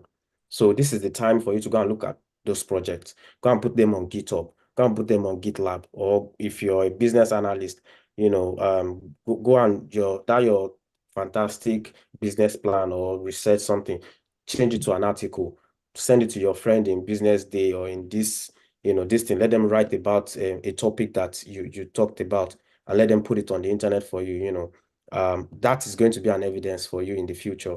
And if you're also a product person, go and look at all the products that you've built before and find their links, whether they are live. Hopefully, they're not on localhost. Check whether they are live. Go and get the URLs. Go and put them somewhere because you will need them in the future. And write a short description about what the project is about and all of that. I would say yes, for intermediate people, yeah, you should do that as well. For the people in the UK, I would say that yes, this is a different climate, it's a different environment. Again, you have to rebrand yourself, and you have to acquire new knowledge, because what we know yesterday has expired today. So you have to acquire new knowledge. If it's possible and you have the funds, I'll recommend you go for training as well, so that you understand how things are done here, because the way we do software development in this market is different from in another market. So there are tools that they use that are specific to those markets, except for using those global platforms like GCP, AWS, and all those things. There are some markets that they use different tools, especially for people in marketing, in product, and all of that. But for tech as well, there are different tools that you use. For example, I realized that mostly in the UK, when you want to build an address system, for example, you have to use all these address APIs, so you put in the postcode, it will drop down addresses for you. In Nigeria, you don't do that. You just put what's your street name, street address, and all of that. So there are different ways by which people build products in different markets. So you need to understand these things. Go and get knowledge, go for classes, go for, get courses. That's for people in the UK. And then rebrand yourself, go to your LinkedIn, change your location, start networking, start meeting people, and then hopefully, you get a job or you get, partnership that would, launch you and accelerate your career. For expats, I know moving to the UK can be like you're starting from scratch, and the truth is it's not. If you look at it from a positive side, there are many companies, even in Nigeria, in Africa, that want to scale to the UK, that want to go global. So how about talking to some of your friends? Again, I mean, let's drop the ego, let's drop the pride. Let's talk to some of our friends that have businesses they want to move from Nigeria, or from Ghana, or from here, they want to go global. Oh yeah, I'm moving to the UK. Is there anything that you want to do there? I can help you scale this business there. And even for those that are here, I'm talking about the businesses that are also here as well. They like to hear the interesting things that you've done in another market, and they want you to replicate that success for them in their own market. So they want to tap into your wealth of experience and help them to do what you've done in a different market, to do it here. So again, it's about networking and finding that opportunity for yourself. I have a friend that likes to go out all the time, you know. I never understood why he likes to go out, but later on I understood it, you know. So you have to always, you know, be out there chasing your opportunities, and you soon find out why. You know, when those opportunities come knocking, you now realize that, oh yeah, you know, I prepared for this. So I think that would be all. Yeah. All right. Thank you. Thank you very much. I think we have taken all the time, but this has been valuable. This has been very helpful. For those that want to reach Kudile, he has dropped his LinkedIn and Twitter handles on the chat, so you want to reach him. But he's a very busy man. I like to say, be brief and brilliant, right? When you reach, and don't go and say hi in the DM and leave it there. I will guarantee you he will not reply you. But be brief, be brilliant, ask intelligent questions, and you will get response. Right. So thank you again, Dilly, for your time and for spending this good time with us. And there's a lot of value that you have shared today, and a lot of people, even I myself that is not in that space, I have learned a whole lot. Looking at soft skills, building network and networking with people. Yeah, somebody asked, what is the networking site? It's meet.com, event site, meet.com, and Eventbrite. I would add Eventbrite also to that. Just filter according to what you want. If you're in products, there are product events. If you are in, AI, in fact, there are AI events every other day now, right? If you're a machine learning expert, the machine learning event every other day. So just filter on any of those platforms and start going out and connecting and meeting people. Yeah, so fantastic. All right. So thank you for your time. We'll let you go now so that we would have you back another time. Right. So remember, guys, if you are in the community, please engage. You've won yourself 10 minutes of free coaching in the community. Go to the community right now and say, I was in the March 20th day eMigr8 event, and you have 10 minutes. The community administrator will get to you and schedule you for a time where you can speak to a coach. Remember, it's 10 minutes. Don't come and say, so between US or Canada, where should I go to? You've wasted that 10 minutes, right? Decide where you want to go to the site. If it's Technician, go to technician.io, read about it. If you have questions around mandatory criteria or optional, then that 10 minutes will be valuable to you because we can help you point you in the right direction, right? So it's very important, right? So go to the communities, join the Telegram community or the Facebook community and drop that message, and you would be given 10 minutes of free coaching session in the group, right? Also remember, we have partners and opportunities. So if you are in the UK and you're looking for how to switch visa, there's Become a Tech Talent that you can take advantage of. I talked about this earlier, where we will expose you to tech skills, train you for 3 months, right? And put you in front of opportunities that will lead to apprenticeship, volunteer opportunities, where you can learn skills, by doing, right? Not just reading or, by doing. And that exposure would help you understand the language, right? Not just the keyword, because people are now consumed by keyword, but they don't understand the language. So you're able to speak the language, and the language comprises of all the keywords. So you don't need to know the keyword, just know the language, right? We'll help you do that and put you in front of opportunity over a period of time that can lead to certificate of sponsorship or lead to having endorsement as a global talent. So this is very important. If you're already in the UK, take advantage of this opportunity. There's Bincom.net/global tech is where you want to go to. So, and there's also the mentorship platform that we spoke about. We've talked about extensively, about the talent visa, the global talent visa, otherwise known as technician, today. And I believe that we have made you globally attractive today, right? Start looking at your resume, what you have done in the past. The coach said something very fantastic, documentation.